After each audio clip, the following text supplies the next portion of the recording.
الحمد لله رب العالمين والصلاة والسلام على سيد الأنبياء والمرسلين أما بعد فأعوذ بالله من الشيطان الرجيم بسم الله الرحمن الرحيم إنا أعطيناك الكوثر صدق الله العظيم وصدق رسوله النبي الكريم وقال تبارك وتعالى في شان حبيبه إن الله وملائكته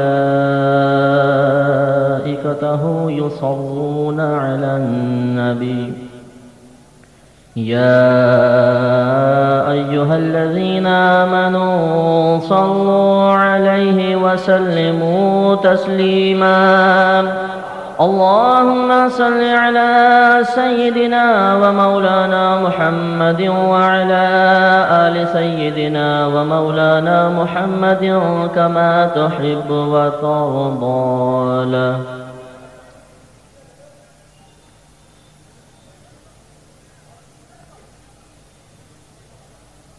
سورہ کوثر کی ابتدا میں اللہ تبارک و تعالی نے ارشاد فرمایا انا اعطیناک الکوثر۔ کلام فرمانے والا اللہ تبارک و تعالی ہے اور مخاطب ہمارے نبی کریم صلی اللہ علیہ وسلم ہے۔ ایک لفظ ہوتا ہے مخاطب، ایک ہے مخاطب۔ مخاطب خطاب کرنے والے کو کہتے ہیں اور مخاطب اسے کہتے ہیں جس کے ساتھ خطاب کیا جائے، جسے میں مخاطب ہوں آپ مخاطب کہلائیں گے، اور اس سے بڑا فرق پڑ جاتا ہے۔ عربی میں اعراب یعنی زبر زیر پیش بہت اہمیت کے حامل ہوتے ہیں۔ آپ کے ہاں تو نعرہ نہیں لگتا، ہمارے وہاں پر بعض اوقات یہ نعرہ لگاتے ہیں سیدی مرشدی یا نبی یا نبی، تو مرشد کو مرشد کہہ دیتے ہیں غلطی سے۔ مرشد معنی ہوتا ہے رہنمائی کرنے والا، مرشد وہ جو محتاج رہنمائی ہو، تو سیدی مرشدی کا معنی یہ ہو جائے گا میرے سردار اور میرے ہدایت کے طالب۔ تو نبی کریم ہدایت کے طالب کوئی ہیں، وہ تو ہدایت عطا فرمانے والا۔ تو جب کوئی بیان کرے گا تو مخاطب ہوگا، سامنے والا مخاطب ہوگا۔ تو اللہ تعالیٰ نے خطاب فرمایا، مخاطب اللہ تعالیٰ ہے، مخاطب نبی کریم صلی اللہ علیہ وسلم ہے، اور کلام یہ ہے انا اعطیناک الکوثر، بے شک ہم نے آپ کو کوثر عطا فرمایا۔ اب یہ بظاہر ایک خبر ہے، ہم نے آپ کو کوثر دیا، تو یہ خبر بتانے کا فائدہ کیا ہے؟ اللہ نے اپنے نبی کو عطا فرمایا، نبی کو بھی معلوم، پھر اس کو بیان کرنا۔ جیسے میں یوں بولوں کہ بھائی میں نے آپ کو 100 روپے دیے، تو میں کہوں میں نے آپ کو 100 روپے دیے، تو فائدہ کیا ہے؟ وہ تو سامنے والے کو پتہ ہے کہ 100 روپے مجھے دیے ہیں۔ تو واضح سی بات ہے کہ فائدہ یہ ہے کہ اللہ تبارک و تعالیٰ نے اپنے حبیب کریم صلی اللہ علیہ وسلم کو کوثر عطا فرمایا، تو یہ اللہ کی طرف سے نبی پر ایک انعام ہے، نبی کریم صلی اللہ علیہ وسلم کی فضیلت کا بیان ہے۔ تو گویا کہ خبر کے ذریعے اللہ تبارک و تعالیٰ نے اپنے نبی کریم صلی اللہ علیہ وسلم کے درجات، فضائل اور کمالات کی طرف اشارہ فرمایا، اور قیامت تک جب اس آیت کو پڑھا جائے گا تو گویا اللہ کی طرف سے عطا کردہ اس انعام کو بیان کیا جائے گا، اور جب بار بار اس کو بیان کیا جائے گا تو یہ مقصود الہی سامنے آئے گا کہ اللہ تعالیٰ یہ چاہتا ہے کہ میں نے اپنے حبیب کو جو کچھ عطا فرمایا بار بار اس کا تذکرہ کیا جائے، بار بار اسے بیان کیا جائے۔ تو بعض اوقات یہ وسوسہ ذہن میں پیدا ہوتا ہے کہ بار بار فضائل کا انعقاد کرنا، ایسے اجتماعات کا انعقاد کرنا فائدہ کیا ہے؟ فائدہ یہ ہے کہ سنت الہیہ پر عمل کی سعادت حاصل ہوگی۔ اچھا، پھر اللہ تعالیٰ نے کیوں بیان فرمایا؟ ایک تو ہے کہ فضیلت کا بیان، یہ فضیلت کا بیان ہمیں کرنے کے لیے بار بار کیوں مقرر کیا؟ اس لیے کہ جب آدمی فضائل و کمالات ذکر کرتا ہے تو اس صاحب فضیلت، صاحب کمال کی محبت میں فطری لحاظ سے اضافہ ہوتا ہے۔ کوئی آپ کے یہاں پر پبلک میں اچھا کام کر رہا ہو، ان کی مدد کر رہا ہے، سخاوت کا مظاہرہ کر رہا ہے، آپ جتنی مرتبہ اس کی تعریف کریں گے محبت میں اضافہ ہوگا، پھر جتنے لوگ سنیں گے ان کی محبت، ان کے دل میں اس شخص کی محبت میں اضافہ ہوگا۔ تو گویا کہ یہ بات سمجھ میں آتی ہے کہ اللہ تعالیٰ یہ چاہتا ہے کہ بار بار میری طرف سے جو انعامات حبیب کریم صلی اللہ علیہ وسلم تک پہنچے ان کا تذکرہ کیا جائے، اس تذکرے کے ذریعے ذکر کرنے والے کے قلب میں اور سننے والوں کے دلوں میں میرے محبوب کی عظمت اور محبت میں اضافہ ہی ہوتا چلا جائے۔ تو آج ہم بھی اسی مقصد کے لیے جمع ہوئے اور اس مقصود الہی کی تکمیل ہم کر رہے ہیں۔ لہذا معلوم یہ ہوا کہ یہ کوئی معمولی بات نہیں، بہت بڑی بات۔ یہ مسلم کی روایت ہے، نبی کریم صلی اللہ علیہ وسلم ارشاد فرماتے ہیں کہ اللہ تبارک و تعالیٰ کے بعض فرشتے ایسے ہیں جو پوری دنیا میں چکر لگاتے رہتے ہیں، پھر جہاں کہیں اللہ تعالیٰ کے ذکر کی محفل دیکھتے ہیں تو اسے گھیرے میں لے لیتے ہیں، حتیٰ کہ زمین سے آسمان تک فرشتے ہی فرشتے ہو جاتے ہیں۔ پھر جب وہ مجلس ختم ہوتی ہے تو وہ بارگاہ الہی میں حاضر ہوتے ہیں۔ اللہ تبارک و تعالیٰ اگرچہ جانتا ہے پھر بھی سوال کرتا ہے، میرے فرشتوں تم کہاں سے آ رہے ہو؟ تو وہ عرض کرتے ہیں کہ یا رب کریم، ہم ان لوگوں کے پاس سے آ رہے ہیں جو تیرا ذکر کر رہے تھے، تیری تسبیح بیان کر رہے تھے، تیری بڑائی بیان کر رہے تھے، اور وہ جنت کو طلب کر رہے تھے، دوزخ سے پناہ مانگ رہے تھے۔ تو اللہ تعالیٰ ان سے دریافت فرماتا ہے کہ کیا انہوں نے جنت کو دیکھا ہے؟ فرشتے کہتے ہیں نہیں۔ تو اللہ تعالیٰ فرماتا ہے کہ اگر وہ جنت کو دیکھ لیتے تو کیا کرتے؟ فرشتے کہتے ہیں کہ یا رب کریم، وہ اور کثرت سے تیرا ذکر فرماتے۔ پھر اللہ تعالیٰ دریافت فرماتا ہے کیا انہوں نے جہنم کو دیکھا ہے؟ وہ عرض کرتے کہ نہیں۔ اللہ تعالیٰ پھر دریافت فرماتا ہے اگر وہ جہنم کو دیکھ لیتے تو؟ فرشتے عرض کرتے ہیں کہ یا رب کریم، پھر تیرے خوف سے اور زیادہ ذکر کرتے۔ تو اللہ تبارک و تعالیٰ کی رحمت جوش میں آتی ہے اور اللہ تعالیٰ ارشاد فرماتا ہے کہ اے فرشتوں، گواہ رہنا کہ میں نے ان سب کی بخشش فرما دی۔ فرشتے عرض کرتے ہیں یا رب کریم، ان میں ایک شخص ایسا بھی تھا جو تیرے ذکر کی نیت سے نہیں آیا تھا، اپنے کسی کام سے آیا تھا اور ان کے ساتھ آ کر بیٹھ گیا۔ تو نبی کریم صلی اللہ علیہ وسلم ارشاد فرماتے ہیں کہ اللہ تعالیٰ جواب میں ارشاد فرماتا ہے، اے فرشتوں، گواہ رہنا کہ جو میرے ذکر کرنے والوں کے ساتھ بیٹھے میں اس کی بھی بخشش کر دیتا ہوں، لہذا میں نے اس کی بھی بخشش فرما دی۔ تو یہ بھی ہمارے ایک ذکر کی محفل ہے، اس میں بیٹھنا الحمدللہ باعث نجات ہے۔ اور اس سے یہ مسئلہ بھی سمجھ میں آ گیا کہ بعض اوقات ہو سکتا ہے شیطان کان میں کہے کہ دیکھو جی، یہ جو آیا نا یہ بریانی کھانے کے لیے آیا، اس کی نیت ذکر کی نہیں ہے، لنگر کھانے کے لیے آیا، اسی لیے آخر میں آ کر بیٹھ گیا۔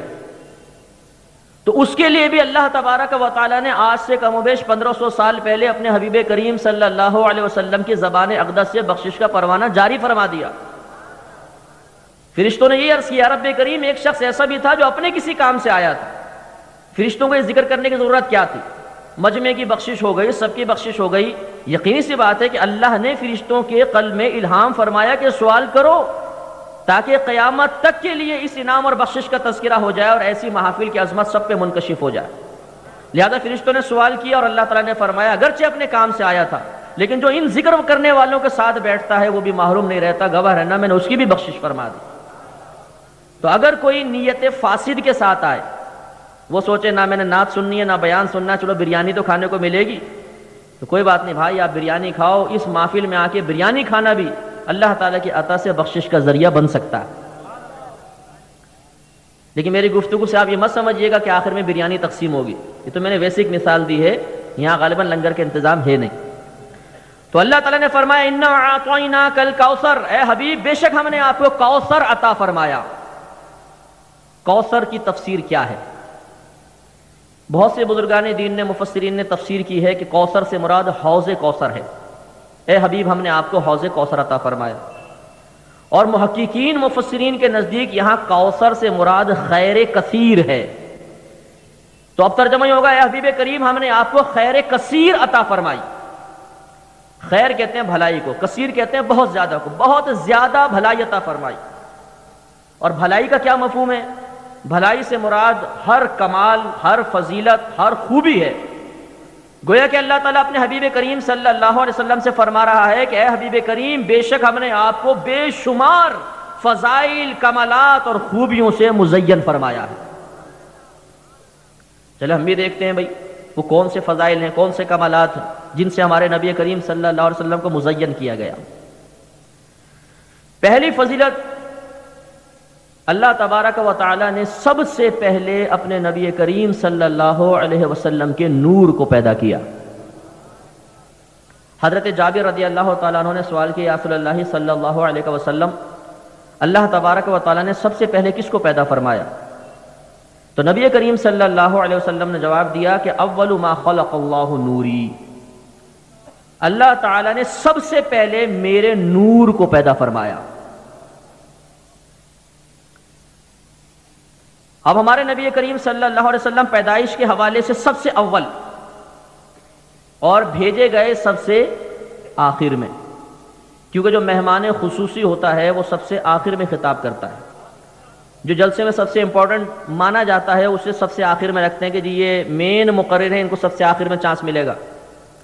تو اس لیے ہمارے نبی کریم صلی اللہ علیہ وسلم چونکہ تمام انبیاء علیہ السلام میں سب سے افضل، سب سے اعلیٰ، سب سے اللہ کے مقرب اور دین کی قیامت تک کے لیے تکمیل فرمانے والے تھے، تو مہمان خصوصی کی حیثیت سے سب سے آخر میں تشریف لائے، لیکن سب سے پہلے اللہ نے آپ کے نور کو پیدا فرمایا۔ یہ حدیث کے الفاظ ہیں۔ حدیث کے ان الفاظ نے علماء کو مجبور کیا کہ وہ یہ کہیں کہ اللہ تعالیٰ نے اپنے حبیب کو لباس بشریت میں نورانیت سے نوازا۔ مسلمان کا یہ عقیدہ ہے کہ ہر نبی بشر ہے، انسان ہے، کوئی نبی نوری مخلوق نہیں ہے۔ نوری مخلوق فرشتے ہیں، ناری یعنی آگ والی مخلوق جن ہیں، اور انسان تمام کے تمام بشر ہیں۔ لیکن ہمارے نبی کریم صلی اللہ علیہ وسلم کی بشریت انتہائی کامل ہے، اور ایک ایسی بشریت ہے جس میں نورانیت کی جلوہ گری ہے، اور یہ نورانیت کی جلوہ گری کا اصول اور عقیدہ ہمیں حدیث سے ملا۔ اگر مطلقاً نورانیت مصطفیٰ کا انکار کیا جائے تو حدیث کا انکار لازم آئے گا۔ تو یاد رکھیں کہ فضائل و کمالات کا بیان جب حد شرع میں ہو تو درست ہوتا ہے، اور جب عقیدت شریعت کو، شرعی حدود کو پھلانگ کر آگے نکل جائے تو قابل گرفت ہو جاتی ہے۔ اس لیے ہمارے علماء نے بڑا محتاط کلام فرمایا کہ ایسا نہ ہو کہ ہم ایک فضیلت نبی کی طرف منسوب کریں اپنی عقیدت کے تابع ہو کر، لیکن یہ عقیدت خلاف شرع ہو جائے اور ہماری گرفت ہو جائے۔ لہذا بہت احتیاط کے ساتھ خود نبی نے جب یہ فرمایا کہ اللہ نے سب سے پہلے میرے نور کو پیدا کیا، تو انہوں نے یہ کہا کہ چونکہ آیات سے ثابت کہ ہر نبی بشر ضرور ہوتا ہے، لہذا اب بشریت کا معنی بھی لیں گے اور نورانیت کا معنی بھی لیں گے، اور اس کا نتیجہ یہ نکلے گا کہ ہمارے نبی ایک ایسے بشر ہیں جن میں نورانیت کی جلوہ گری ہے۔ لہذا اب یہ اعتراض پیدا نہ ہو کہ اگر نبی نور ہیں تو نور کو چوٹ کہاں لگتی ہے، نور کے خون کہاں نکلتا ہے، نور رنج اور غم کیسے محسوس کرے گا؟ تو کیونکہ بشریت بھی ساتھ ساتھ ہے، اس لیے جب بشریت کا غلبہ ہوا تو نبی کریم نے تجارت بھی فرمائی، آپ نے شادی بیاہ فرمائے، آپ کی اولاد مبارکہ ہوئی، آپ طعام کھایا کرتے تھے، پانی اور مشروبات نوش فرمایا کرتے تھے، جنگوں میں آپ زخمی ہوئے، آپ نے باقاعدہ جنگیں فرمائی، یہ بشریت کے تقاضے تھے۔ اور جب نورانیت کی جلوہ گری ہوئی، سبحان اللہ، قربان جائیے، سفر معراج ذرا تصور میں لے کر آئیں۔ حضرت جبرائیل علیہ السلام جو قطعاً نوری مخلوق ہیں، فرشتے ہیں، اللہ نے نور سے پیدا فرمایا، جب سدرۃ المنتہا پر پہنچے تو حضرت جبرائیل علیہ السلام نے عرض کی، یا رسول اللہ صلی اللہ علیہ وسلم، اب اگر ایک قدم بھی آگے بڑھوں گا تو جل کر ہلاک ہو جاؤں گا، کیونکہ اب آگے ایسے اللہ تعالیٰ کے انوار و تجلیات کی بارش ہے جو ہمارے لیے بالکل اجنبی ہے۔ ان انوار و تجلیات کی بارش کی تجلی برداشت کرنا یہ ہمارے بس کی بات نہیں ہے۔ یہ وہی تجلی تھی جس کے لیے موسیٰ علیہ السلام نے بڑا اصرار کیا، اے اللہ مجھے اپنا دیدار کروا دے۔ اللہ نے منع فرمایا، اے اللہ اپنا دیدار فرما دے۔ اللہ تعالیٰ نے فرمایا لن ترانی۔ جو یا علماء بیٹھے ہیں وہ جانتے ہیں کہ لن زمانہ مستقبل میں کسی کام کی تاکیدی نفی کے لیے آتا ہے، ایسا ہرگز نہیں ہوگا. لن ترانی، تو مجھے ہرگز نہیں دیکھ سکتا. پھر بھی لاڈلے نبی تھے. اللہ کی بارگاہ میں اصرار فرمایا. اللہ نے فرمایا اچھا کوہ طور کی طرف دیکھو. دیکھا، ایک تجلی فرمائی اور کوہ طور ریزہ ریزہ ہو گیا اور موسیٰ علیہ السلام بے ہوش ہو کر زمین پر تشریف لے آئے. تو اللہ تعالیٰ کے انوار و تجلیات کو برداشت کرنا بہت مشکل ہے. تو جبریل امین نے عاجزی کا اظہار کیا، یا رسول اللہ اب ایک قدم بھی آگے بڑھوں گا تو جل کر ہلاک ہو جاؤں گا. خوش عقیدہ مسلمان بھائیوں ذرا توجہ فرمائیے، جواب میں اس بشر نے یہ نہیں کہا کہ تم نور ہو کے جل جاؤ گے، تو بشر تو بدرجہ اولا جلے گا. اے جبریل جب آپ آگے نہیں جا سکتے تو میں تو بدرجہ اولا نہیں جا سکتا ہوں، چلو پھر ہم دونوں واپس چلتے ہیں. نہیں، وہ بشر یہ جانتا تھا کہ اللہ تعالیٰ نے مجھے لباس بشریت تو پہنایا ہے لیکن نورانیت سے بھی مزین کیا ہے، اور وہ نورانیت ایسی کامل ہے کہ کوئی فرشتہ بھی اس نورانیت کا ہلکا سا پرتو بھی نہیں لے سکا. نبی کریم آگے بڑھتے چلے گئے. جبریل امین حسرت کے ساتھ دیکھ رہے ہیں، سرکار آگے چلے گئے. آگے ہوئے اور آگے ہوئے اور آگے ہوئے اور آگے ہوئے. توجہ کا طالب ہوں، مسلمانوں کا عقیدہ ہے کہ اللہ تبارک و تعالی کے لیے سمت متعین کرنا کفر ہے. کوئی بولے اللہ تعالیٰ اوپر ہے، کافر ہو جائے گا. اللہ تعالیٰ نیچے ہے، معاذ اللہ، کافر ہو جائے گا. اللہ تعالیٰ اس مقام پر ہے، کافر ہو جائے گا. کیوں؟ اس لیے کہ جگہ میں جسم ہوتا ہے اور جسم تقسیم کو قبول کرتا ہے. جسم کہتے ہی اس کو ہیں جو لمبائی چوڑائی گہرائی میں تقسیم کو قبول کرے، کٹ جائے. اور اللہ تعالیٰ تقسیم سے پاک، جسمانیت سے پاک. جسمانیت سے پاک تو جگہ سے بھی پاک، جگہ سے پاک تو سمت سے پاک، جہت سے پاک، طرف سے پاک. وہ کبھی مشار الیہ نہیں بن سکتا. اشارہ نہیں کر سکتے ادھر ادھر ادھر، نہیں. اشارہ کرنا جس کی طرف ہوگا وہ ضرور جسم ہوگا. اب آپ سے میں سوال کرتا ہوں، یہ بتائیے کہ نبی کریم صلی اللہ علیہ وسلم اللہ سے ملنے کس سمت میں گئے؟ اللہ کے لیے تو کوئی سمت ہے ہی نہیں. بظاہر تو آسمان کی طرف جا رہے ہیں، تو کیا اللہ آسمان پر ہے؟ تو پھر تو میرے پیارے بھائیوں، معجزے کی تو تعریف ہی یہ ہے کہ نبی سے ایسے فعل کا صدور ہو جائے جو عقلوں کو عاجز کر دے. میرے آقا نعمت امام اہل سنت رحمت اللہ علیہ فرماتے ہیں اسی مسئلے کی طرف اشارہ کرتے ہوئے، خرد سے کہہ دو کہ سر جھکا لے. خرد کہتے ہیں عقل کو. خرد سے کہہ دو کہ سر جھکا لے. گما سے گزرے گزرنے والے پڑے ہیں یا خود جہت کو لالے، کسے بتائے کہاں گئے تھے. جہت کو لالے پڑھنے کا مطلب یہ ہے کہ جہت خود پریشان ہے، سمت خود پریشان ہے. سمت 6 ہوتی ہیں، آگے پیچھے اوپر نیچے دائیں بائیں. اب خود جہت سے اگر پوچھو یہ بتاؤ کہ نبی کس طرف گئے تھے، وہ خود کیسے بتائے گی؟ اللہ تعالیٰ کس سمت میں ہے؟ جہت تو خود پریشان ہے. تو پڑے ہیں یا خود جہت کو لالے، کسے بتائے کہاں گئے تھے. یہ ایک راز ہے جو اللہ تبارک و تعالیٰ نے قیامت تک کے لیے پوشیدہ فرمایا، قیامت میں منکشف ہوگا. نبی کریم آگے بڑھے، اللہ سے قریب ہوئے اور قریب ہوئے اور قریب ہوئے اور قریب ہوئے، حتیٰ کہ ابن عباس رضی اللہ تعالیٰ عنہما کی روایت ہے کہ نبی کریم صلی اللہ علیہ وسلم نے اپنے رب کو 2 مرتبہ اپنی ان ظاہری آنکھوں سے دیکھا. کتنی کامل نورانیت! کوہ طور ریزہ ریزہ ہو جائے اور ایک بشر اللہ تبارک و تعالیٰ کا آنکھوں سے دیدار کرے. بعض کہتے ہیں کہ نہیں، دیدار ہو ہی نہیں سکتا، اس لیے کہ اللہ تبارک دیدار ہوگا اللہ کی ذات کا، اور ذات باری تعالی کسی چیز کی قید میں نہیں آ سکتی. کوئی شے اس کا احاطہ نہیں کر سکتی. اگر آپ دیدار کے قائل ہوں گے تو لازم بات ہے کہ نگاہوں نے ذات باری تعالی کا احاطہ کیا، گھیراؤ کیا، تبھی تو دیدار ہوگا. اور یہ ممکن ہی نہیں ہے کہ اللہ کی ذات کا کوئی احاطہ کر لے. تو ضمن میں آپ کو عرض کر دیتا ہوں کہ دیدار 2 طرح کا ہوتا ہے. ایک دیدار ایسا ہوتا ہے جس میں نگاہ سامنے والے کو مکمل طور پہ گھیر لیتی ہے، جس سے آپ مجھے مکمل طور پہ دیکھ رہے ہیں نا.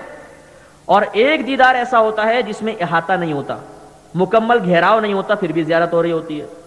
مثلا یہ ہاتھ لیں، اس کو آنکھ کے پاس رکھ لیں. اب بتائیں میں اپنی ہتھیلی دیکھ رہا ہوں کہ نہیں دیکھ رہا ہوں؟ لیکن کیا میری نگاہ نے پوری ہتھیلی کا گھیراؤ کیا ہوا ہے؟ نہیں، صرف اتنا جتنا سامنے. تو ہمارے نبی نے بعطائے الہی اللہ تعالیٰ کا اس طرح دیدار کیا کہ دیدار بھی ہو گیا اور احاطہ بھی نہ ہوا. 2 دفعہ دیدار، اور کیسی تجلی برداشت فرمائی، 2 مرتبہ دیدار۔ تو یہ نورانیت کا جب غلبہ ہوا تو اللہ تعالیٰ کی بارگاہ میں حاضر ہوئے، انوار و تجلیات کو برداشت فرمایا۔ اب ان احادیث سے قطع نظر کیسے کی جائے، کیسے کہہ دیا جائے کہ نبی کریم صلی اللہ علیہ وسلم پر نورانیت کا غلبہ نہیں تھا؟ ایک اور روایت، نبی کریم صلی اللہ علیہ وسلم نے ایک مرتبہ کھانا پینا چھوڑ دیا، صحابہ کرام نے بھی اتباع رسول میں کھانا پینا چھوڑا، 1 دن 2 دن 3 دن 4 دن 5 دن۔ اب نبی کریم صلی اللہ علیہ وسلم نماز پڑھاتے تو صحابہ کرام کو یہاں بے ہوش ہو کے گر جاتا، کوئی وہاں بے ہوش ہو کے گرتا۔ ایک دفعہ نماز سے فارغ ہو کر نبی کریم صلی اللہ علیہ وسلم نے دریافت فرمایا کہ اے میرے صحابہ، یہ میں کیا دیکھ رہا ہوں کہ تم نماز میں دائیں بائیں گر رہے ہو؟ تو عرض کی یا رسول اللہ صلی اللہ علیہ وسلم، آپ نے کھانا پینا ترک فرمایا تو آپ کی اتباع میں ہم نے بھی کھانا پینا چھوڑ دیا اور ہماری یہ حالت ہو گئی۔ اللہ کے نبی نے ارشاد فرمایا تم کھاؤ اور پیو، اس لیے کہ مجھے تو میرا رب کھلاتا پلاتا ہے۔ مفسرین شارحین فرماتے ہیں رب کے کھلانے پلانے کا مطلب یہ ہے کہ جب نبی کریم صلی اللہ علیہ وسلم پر نورانیت کا غلبہ ہوتا تھا تو اللہ تبارک و تعالی آپ کو قدرتی طور پہ ایسی توانائی فراہم کرتا تھا کہ آپ کھانے پینے کی محتاجی سے فارغ ہو جاتے تھے، جو ایک بشری تقاضا ہے، کھانا پینا، اس سے فارغ۔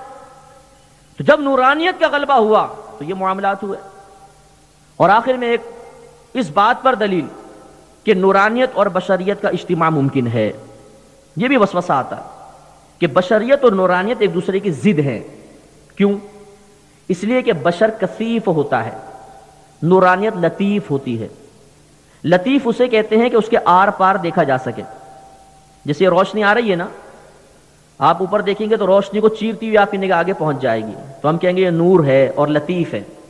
اور جسم کثیف ہوتا ہے، کثیف اسے کہتے ہیں جس سے نگاہ آر پار نہ ہو سکے، جیسے میرا جسم ہے، آپ دیکھیں گے سینے پہ آ کے نگاہ رک جائے گی، پیچھے آپ نہیں دیکھ سکتے۔ تو ایک کثیف ایک لطیف، ایک دوسرے کی ضد، اور ضدین کا اجتماع محال۔ لہذا یا تو نبی کو بشر مانو یا نبی کو نور مانو۔ اور ہم یہ عرض کرتے ہیں کہ یہ ایک دنیاوی قاعدہ ہے، اللہ تبارک و تعالی چاہے تو سب کچھ کر سکتا ہے، ان اللہ علی کل شیء قدیر۔ ایسی مثالیں دنیا میں موجود ہیں کہ اللہ تبارک و تعالی نے نورانیت اور بشریت کو جمع فرمایا اور اس کا کوئی انکار نہیں کر سکتا۔ مثال کے طور پہ بخاری کی روایت، سب سے شروع میں یہ حدیث ہے جس کو حدیث جبریل کہتے ہیں۔ حضرت عمر فاروق رضی اللہ تعالیٰ عنہ اس کے راوی ہیں، صحابہ کرام تشریف فرما تھے، ایک شخص آیا جس نے سفید کپڑے پہنے ہوئے تھے اور اس کے انتہائی سیاہ بال تھے، اور اس نے نبی کریم صلی اللہ علیہ وسلم سے چند سوالات کیے اور سوال کر کے پھر وہ چلا گیا۔ ان کے جانے کے بعد نبی کریم صلی اللہ علیہ وسلم نے صحابہ کرام سے پوچھا، اور ایک روایت کے مطابق عمر فاروق رضی اللہ تعالیٰ عنہ سے ہی سوال کیا کہ جانتے ہو یہ کون تھا؟ تو عمر فاروق رضی اللہ تعالیٰ عنہ نے عرض کی کہ اللہ اس کے رسول بہتر جانتے ہیں۔ تو فرمایا کہ یہ حضرت جبرائیل تھے جو تمہیں تمہارا دین سکھانے آئے تھے۔ اب دیکھیں حضرت جبرائیل نوری مخلوق ہیں لیکن لباس بشریت میں آئے، اور جب لباس بشریت میں نورانیت آئے گی تو تکالیف بھی محسوس ہو سکتی ہیں۔ جیسے بخاری کی روایت ہے کہ ملک الموت علیہ السلام پہلے ظاہر ہو کر روح قبض کیا کرتے تھے، تو موسیٰ علیہ السلام کی روح قبض کرنے کے لیے آئے۔ موسیٰ علیہ السلام نے پوچھا کیوں آئے ہو؟ کہا جی آپ کی روح قبض کرنے کے لیے۔ آپ نے جلال میں تھپڑ مارا تو آنکھ نکل کر ہاتھ پر آ گئی۔ آپ بارگاہ الہی میں گئے اور عرض کی یا رب کریم اگر تیرے محبوب نہ ہوتے تو شاید میں کوئی کارروائی کرتا، دیکھ تیرے محبوب نے میری آنکھ نکال کر باہر کر دی۔ اللہ تعالیٰ نے ان کی آنکھ ٹھیک کی اور ان کو بھیجا کہ موسیٰ علیہ السلام سے کہو کہ تم ایک بیل کی پشت پر ہاتھ رکھو، جتنے بال اس کے نیچے آئیں گے میں اتنے سال تمہاری زندگی بڑھا دوں گا۔ موسیٰ علیہ السلام نے پوچھا اس کے بعد کیا ہوگا؟ تو ملک الموت علیہ السلام نے فرمایا اس کے بعد بھی موت ہوگی۔ تو فرمایا پھر تم ابھی روح قبض کر لو۔ اس کے بعد سے پھر ملک الموت علیہ السلام نے عرض کیا رب کریم مجھے پوشیدہ طور پہ بھیج، آج مار لگ گئی ہے۔ تو پھر وہ پوشیدہ طور پہ تشریف لانے لگے۔ تو معلوم یہ دیکھیں ملک الموت علیہ السلام فرشتے ہیں، لیکن جب لباس بشریت میں آئے تو باقاعدہ تھپڑ کا احساس ہوا، آنکھ بھی نکلی، تکلیف بھی محسوس ہوئی۔ لہذا ایک کمال ہمارے نبی کریم صلی اللہ علیہ وسلم کا یہ ہوا کہ آپ کو لباس بشریت میں نورانیت کی خلعت سے نوازا گیا۔ دوسرا ہمارے نبی کا کمال یہ ہے کہ اللہ تعالیٰ نے آپ کو پوری کائنات میں حاضر و ناظر فرمایا. یہ مسئلہ بھی بڑا مختلف فی زمانہ بن گیا ہے، حالانکہ کوئی مشکل مسئلہ نہیں ہے، نہ اس میں کوئی اختلاف ہونا چاہیے. لہذا یا رسول اللہ کہنے کے اوپر کفر و شرک فتاویٰ، اور جو یا رسول اللہ کہے گا وہ کافر و مشرک ہو جائے گا، اس قسم کی باتیں ہمارے معاشرے میں بڑی عام ہیں. اور اس حاضر و ناظر کے مسئلے میں بہت ساری غلط فہمیاں طرفین سے ہیں. جو یا رسول اللہ کہنے کا قائل ہے اسے بھی بسا اوقات صحیح عقیدہ نہیں معلوم ہوتا کہ میں کیوں کہہ رہا ہوں یا رسول اللہ، وہ غلط نظریہ ذہن میں رکھ لیتا ہے. اور جو اس پر اعتراض کرتا ہے وہ بھی بسا اوقات غلط اعتراض کر رہا ہوتا ہے، صحیح مسئلہ اس کو بھی معلوم نہیں ہوتا. تو اللہ تعالیٰ نے اپنے حبیب کو پوری کائنات میں حاضر و ناظر فرمایا، اور اسی حاضر و ناظر کے عقیدے کے تحت دور و نزدیک سے نبی کریم کو یا رسول اللہ کہہ کر پکارا جاتا، اور کبھی یا رسول اللہ المدد بھی کہا جاتا. میں ان دونوں مسئلوں کے اوپر تھوڑا سا کلام کرنا پسند کروں گا، اور توجہ کا طالب رہوں گا. یہ اٹھ کے جو بچے جا رہے ہیں نا، ان کو پیار سے بٹھا لیں تاکہ آپ یہ مسئلہ سمجھیں. درست عقیدہ، درست مسئلہ سمجھنا بہت ضروری ہے. بعض اوقات غلط عقیدہ، غلط نظریہ رکھ کر آدمی پوری زندگی گزار دیتا ہے اور پھر آخرت میں اس کی گرفت ہوتی ہے. اس لیے ذرا توجہ سے سماعت فرمائیں. یا رسول اللہ جب کہا جاتا ہے تو اس میں مسلمان کا یہ نظریہ پوشیدہ ہے کہ ہم یہاں سے پکار رہے ہیں اور نبی کریم صلی اللہ علیہ وسلم مدینہ منورہ میں سن رہے ہیں.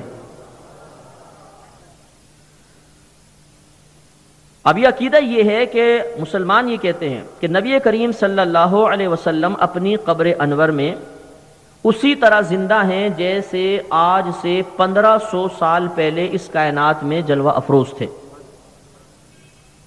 آپ دور و نزدیک کی آواز سن سکتے ہیں، پوری کائنات کو بالکل ایسے دیکھ رہے ہیں جیسے یہ ہتھیلی، ہر چیز آپ کے پیش نظر ہے.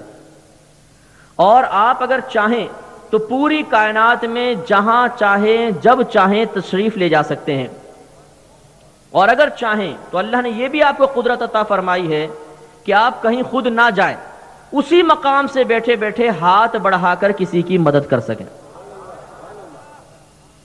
تو جہاں تک آدمی دیکھتا ہے وہاں تک وہ ہوتا ہے ناظر. چونکہ نبی کریم پوری کائنات کو ملاحظہ فرما رہے ہیں بالکل جیسے ہتھیلی، تو اس لیے کہا جاتا ہے کہ آپ پوری کائنات کے ناظر ہیں، دیکھنے والے ہیں. اور جہاں تک آدمی تصرف کر سکتا ہے، دسترس کر سکتا ہے، وہاں تک وہ حاضر مانا جائے گا. جیسے میں بیٹھا ہوں، میں یہ ہاتھ یہاں تک پہنچ رہا ہے تو یہاں تک میں حاضر ہوں، یہاں تک حاضر ہوں، یہاں تک حاضر ہوں. تو چونکہ نبی کریم صلی اللہ علیہ وسلم ایک مقام پر بیٹھ کر پوری کائنات میں اس طرح ہاتھ بڑھائیں تو دنیا کے دوسرے کونے تک ہاتھ پہنچ سکتا ہے. میں اس کے دلیل عرض کروں گا. تو اس کا مطلب ہے کہ آپ پوری کائنات میں حاضر بھی ہیں. پوری کائنات میں حاضری کا یہ مطلب ہم نہیں لیتے ہیں کہ آپ جسمانی لحاظ سے یہاں پر بھی ہیں، یہاں پر بھی ہیں، یہاں پر بھی ہیں. نہیں، عقیدہ یہی ہے کہ آپ مدینہ منورہ میں اپنی قبر انور میں بالکل حیات ہیں، پوری کائنات کو اس طرح دیکھ رہے ہیں جیسے یہ ہتھیلی، اور پوری کائنات میں تصرف کر سکتے ہیں، جسمانی لحاظ سے تشریف لے جا سکتے ہیں، اور دور و نزدیک کی آواز سننے پر قادر ہیں. اور یہ تمام امور اللہ تبارک و تعالیٰ کی عطا سے ہیں، صرف اللہ کے کرم سے ہیں. آپ دیکھیں نبی کریم اپنی قبر انور میں حیات ہے. میں اس پہ دو دلیلیں عرض کروں گا، ایک عقلی ایک نقلی. نقلی مانے جو منقول ہے اس کو نقلی کہتے ہیں، ہمارے یہاں نقلی جعلی کو بھی کہتے ہیں. وہ جعلی دلیل نہیں، منقول دلیل. منقول دلیل تو ابن ماجہ کی حدیث ہے. نبی کریم صلی اللہ علیہ وسلم نے ارشاد فرمایا کہ تمہارا درود مجھ پر پیش کیا جاتا ہے. صحابہ کرام نے پوچھا یا رسول اللہ صلی اللہ علیہ وسلم یہ تو زندگی کا معاملہ ہوگا، آپ کی وفات کے بعد کیا ہوگا؟ اب یہ دیکھیں کتنی نفیس بات ہے، یہ غور طلب بات ہے. جب نبی نے اتنا فرمایا کہ تمہارا درود مجھ پر پیش کیا جاتا ہے تو سوال کرنے کی ضرورت کیا ہے؟ کس نے ان کے دل میں یہ خیال ڈالا کہ سوال کرو؟ معلوم یہ ہوتا ہے کہ قدرت ان کی زبان سے کچھ نکلوانا چاہتی ہے، ہزارہ مسئلے آج سے 1500 سال پہلے حل فرمانا چاہتی ہے تاکہ انتشار و افتراقی نہ رہے. صحابہ نے پوچھا یا رسول اللہ آپ کی وفات کے بعد کیا ہوگا؟ نبی کریم صلی اللہ علیہ وسلم نے ارشاد فرمایا کہ اللہ تبارک و تعالی نے زمین پر انبیاء علیہم السلام کے جسموں کا کھانا حرام فرما دیا ہے. تمام نبی اپنی قبور میں زندہ ہیں، انہیں رزق دیا جاتا ہے. ابن ماجہ کی روایت ہے، اس سے معلوم ہوا کہ تمام نبی اپنی قبور میں زندہ ہیں. بشمول ہمارے نبی کریم صلی اللہ علیہ وسلم کے۔ اس میں ضمناً یہ بات میں ہمیشہ عرض کر دیتا ہوں، آپ بھی سماعت فرمائیں کہ بعض اوقات اس حدیث پر یہ کہہ دیا جاتا ہے یہ تو ضعیف حدیث ہے۔ ضعیف کا مطلب جھوٹی نہیں ہوتا، ضعیف کا مطلب یہ ہوتا ہے کہ وہ حدیث جس کو بیان کرنے والے، جس کو راوی کہتے ہیں، وہ تھوڑے سے کمزور تھے، حافظہ یا تو کمزور تھا یا ان تقوی تھوڑا سا کمزور تھا، تو یہ کہتے ہیں بھائی حدیث ضعیف ہے، جھوٹی نہیں ہوتی ہے۔ اور میں آپ کو سمجھانے کے لیے عرض کرتا ہوں کہ جن بزرگوں نے یہ کیٹگریز بنائی ہیں کہ یہ حدیث ضعیف ہے، یہ حدیث صحیح ہے، انہی بزرگوں کا یہ کہنا ہے کہ ضعیف حدیث فضائل میں معتبر ہے، یعنی اگر آپ کو کوئی فضیلت ثابت کرنی ہے تو ضعیف حدیث کو بطور دلیل پیش کیا جا سکتا ہے۔ اب بعض اوقات ایسا ہوتا ہے کہ بعض بھائی کہتے ہیں کہ ہم حدیث کو مانتے ہیں، فقہ کو نہیں مانتے، ہم صرف حدیث کی بات کریں گے۔ جب ان کے سامنے حدیث پیش کی جاتی ہے تو کہتے ہیں حدیث ضعیف ہے۔ میں دائرہ ادب میں رہ کے ان سے عرض کرتا ہوں کہ آپ تو صرف حدیث اور قرآن کی بات کرتے ہیں نا، اب آپ یہ بتائیے کہ حدیث قرآن میں بیان کی گئی کہ ضعیف ہے یا نبی نے فرمایا ضعیف ہے؟ صرف قرآن و حدیث کی بات کیجئے گا کیونکہ آپ قرآن و حدیث کی بات کرتے ہیں۔ اگر آپ کہیں کہ نہیں بزرگوں نے فرمایا ضعیف ہے تو بزرگوں نے تو یہ بھی فرمایا کہ تقلید کرو، امام اعظم کی تقلید کرو، امام شافعی کی تقلید کرو، وہ تو مقلدین تھے سارے کے سارے۔ پورے 1500 سال کے اندر ایک اللہ کا ولی ایسا دکھا دے جو کسی نے کسی کا مقلد نہ ہو۔ اولیاء کرام صرف مقلدین میں آئے ہیں، یا تو حنفی تھے یا شافعی یا مالکی یا حنبلی، کوئی غیر مقلد ولی ہوا ہی نہیں ہے۔ کہ ضمناً بات آ گئی، میں عرض کر رہا ہوں، تو جو یہ کہتا ہے کہ صرف قرآن و حدیث کی بات کرو، اس کو تو زیبا ہی نہیں ہے کہ وہ کہے کہ حدیث ضعیف ہے، اس لیے کہ لاؤ قرآن بتایا، اللہ نے فرمایا کہ میرے حدیث، یہ نبی کی حدیث ضعیف ہے، یا خود نبی نے فرما دیا یہ میں نے ضعیف بات کہی ہے، نہیں، یہ بزرگوں نے فرمایا ضعیف ہے۔ اچھا چلیں اب آپ ایک نچلے درجے پر آ کر کہتے ہیں ہم اس معاملے میں بزرگوں کی بات مان لیتے ہیں۔ چلو اللہ تعالیٰ آپ کو ایسے ہی سعادت مند رکھے اور مزید ترقی عطا فرمائے۔ اب جب بزرگوں کی ایک بات مان لی تو دوسری بات بھی مان لیجئے، وہی آپ کے بزرگ یہ کہہ رہے ہیں کہ ضعیف حدیث فضائل میں معتبر ہے، تو اس کو تسلیم کر لیجئے۔ تو یہ بالکل پرفیکٹ حدیث پاک ہے، تمام نبی اپنی قبور میں زندہ ہیں، اللہ نے زمین کو اس بے ادبی سے محفوظ رکھا کہ وہ نبیوں کے جسم کو کھائے۔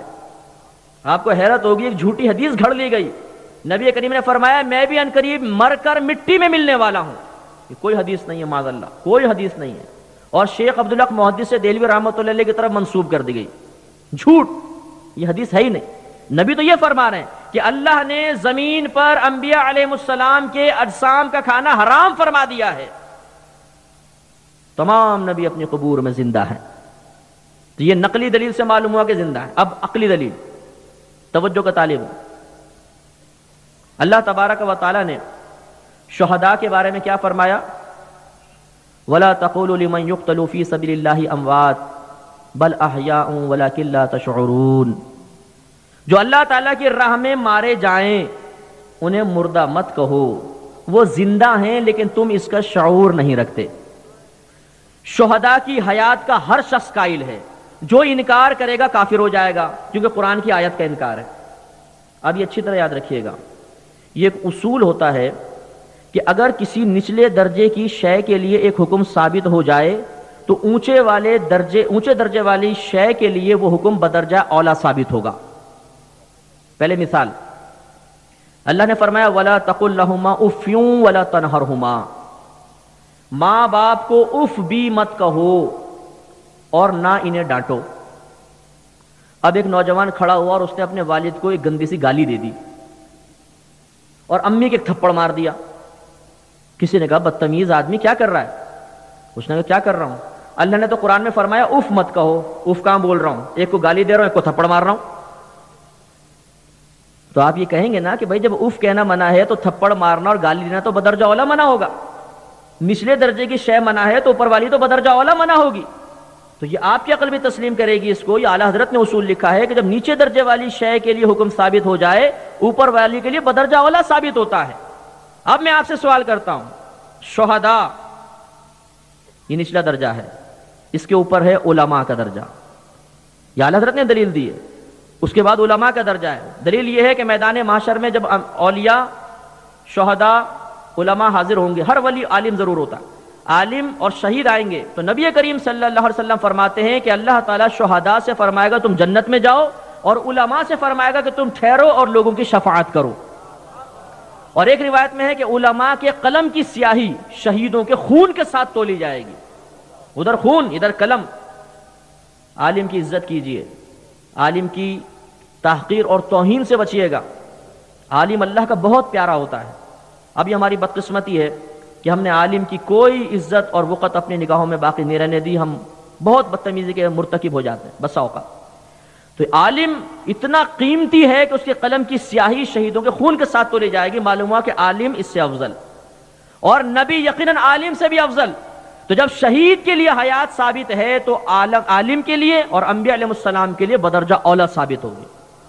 تو عقل بھی تسلیم کرتی ہے کہ تمام نبی اپنے قبور میں زندہ ہیں۔ نمبر 2، نبی کریم پوری کائنات کو بالکل اس طرح دیکھ رہے ہیں جیسے یہ ہتھیلی۔ خود یہ مشکات کی روایت ہے، نبی کریم صلی اللہ علیہ وسلم ارشاد فرماتے ہیں کہ ان اللہ زوایا لی الارض فرأیت مشارقها ومغاربها، بے شک اللہ تبارک و تعالی نے پوری زمین کو میرے لیے سمیٹ دیا تو میں نے اس کے مشارق اور مغارب کو دیکھ لیا، ایک ایک کونے کو دیکھ لیا۔ مشارق مغارب، مشرق ایک ہے، مغرب ایک۔ مشارق مشرقوں کی جمع ہے، مغارب مغرب کی جمع ہے۔ تو یہ جب جمع کا صیغہ آتا ہے تو اس کا مطلب ہوتا ہے چپا چپا، ہر مقام دیکھ لیا۔ اللہ نے زمین کو سمیٹا، میں نے ہر مقام کو دیکھ لیا۔ شاید آپ کے ذہن میں خیال پیدا ہوگا کہ دیکھا تھا ٹھیک ہے بھی ختم نہیں۔ اللہ تعالیٰ اپنے حبیب کو دے کر کچھ واپس نہیں لیتا ہے، کیونکہ خود اس نے قرآن میں ارشاد فرمایا وَلَلْآخِرَةُ خَيْرٌ لَكَ مِنَ الْأُولَىٰ، اے حبیب کریم صلی اللہ علیہ وسلم، ہر آنے والی گھڑی فضائل و کمالات کے اعتبار سے آپ کے لیے پچھلی سے بہتر ہے۔ تو آج سے 1500 سال پہلے جو نبی زمین کے چاروں طرف دیکھ رہا ہے، 1500 سال بعد اس کی نگاہوں کی وسعت کا عالم کیا ہوگا؟ اور وہ تو نبی ہے۔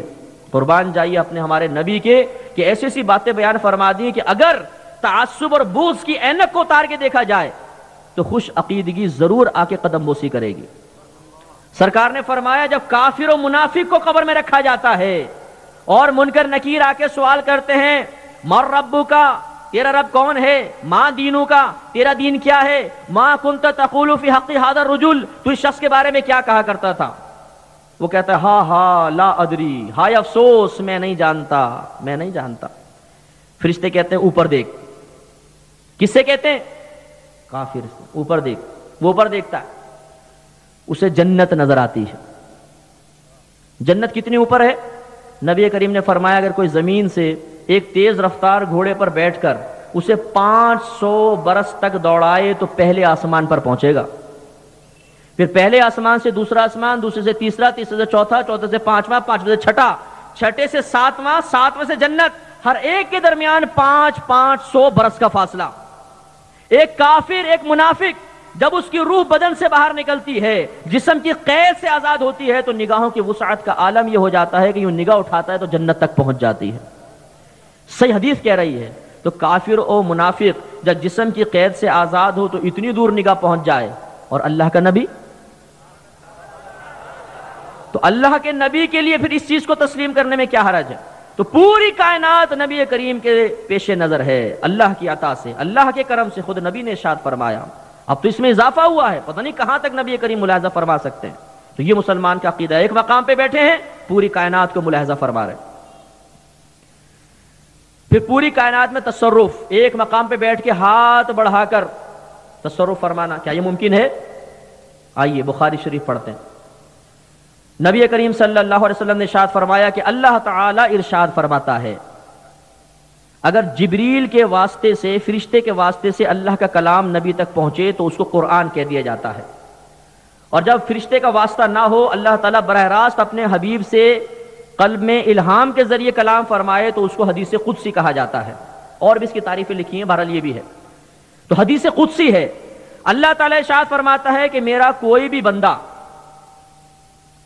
فرائض سے زیادہ میرا قرب حاصل نہیں کر سکتا، فرض سب سے زیادہ اللہ کے قریب کرتا ہے، پھر میرا بندہ نوافل ادا کرتا رہتا ہے تو میں اسے قریب کرتا رہتا ہوں، حتیٰ کہ میں اسے اپنی بارگاہ میں مقرب بنا لیتا ہوں۔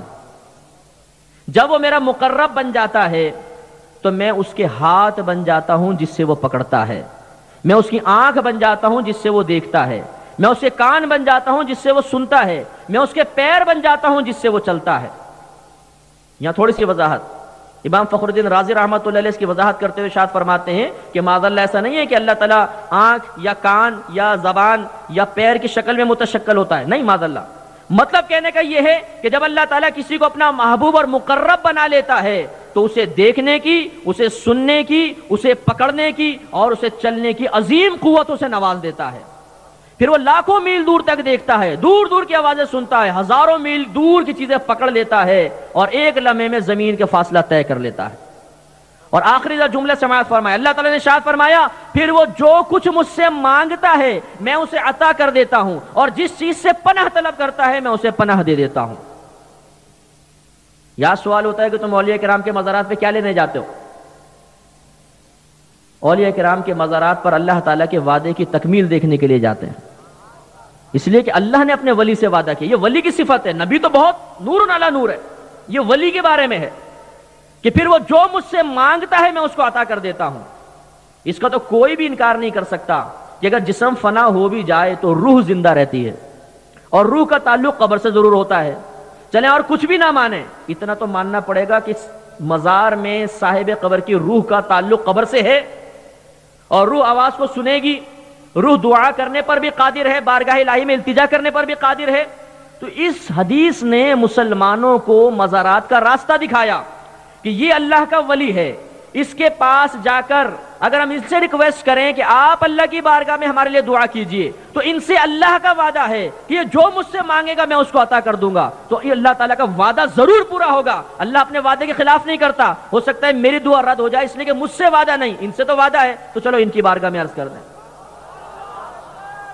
اب میں آپ سے یہ پوچھتا ہوں کہ بتائیے حدیث بیان کرنے کا پھر مقصد کیا ہے؟ معاذ اللہ اگر آپ یہ کہیں کہ مزارات پہ جا کر اولیاء کرام سے کچھ طلب کرنا، انہیں وسیلہ سمجھ کے طلب کرنا بھی شرک ہے، تو معاذ اللہ کیا شرک تک یہ حدیث پہنچا رہی ہے؟ خود یہ اولیاء کرام کے پاس جانے کی دعوت دے رہی ہے کہ نہیں دے رہی؟ تو لہٰذا یہ شرک نہیں ہے۔ اس پہ انشاءاللہ اگر موقع ملا ہم تھوڑا کلام کریں گے۔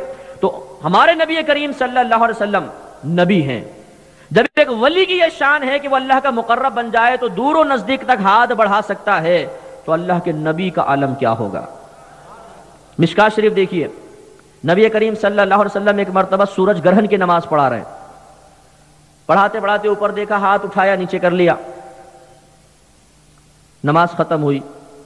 صحابہ کرام نے پوچھا، یا رسول اللہ صلی اللہ علیہ وسلم آج نماز میں ایک ایسی ادا کرتے ہوئے پائے کہ آج سے پہلے ہم نے آپ کو اس طرح کرتے ہوئے نہیں دیکھا۔ جواب میں اللہ کے نبی نے یہ نہیں فرمایا کہ صحابہ نماز ادا کر رہے تھے کہ مجھے دیکھ رہے تھے،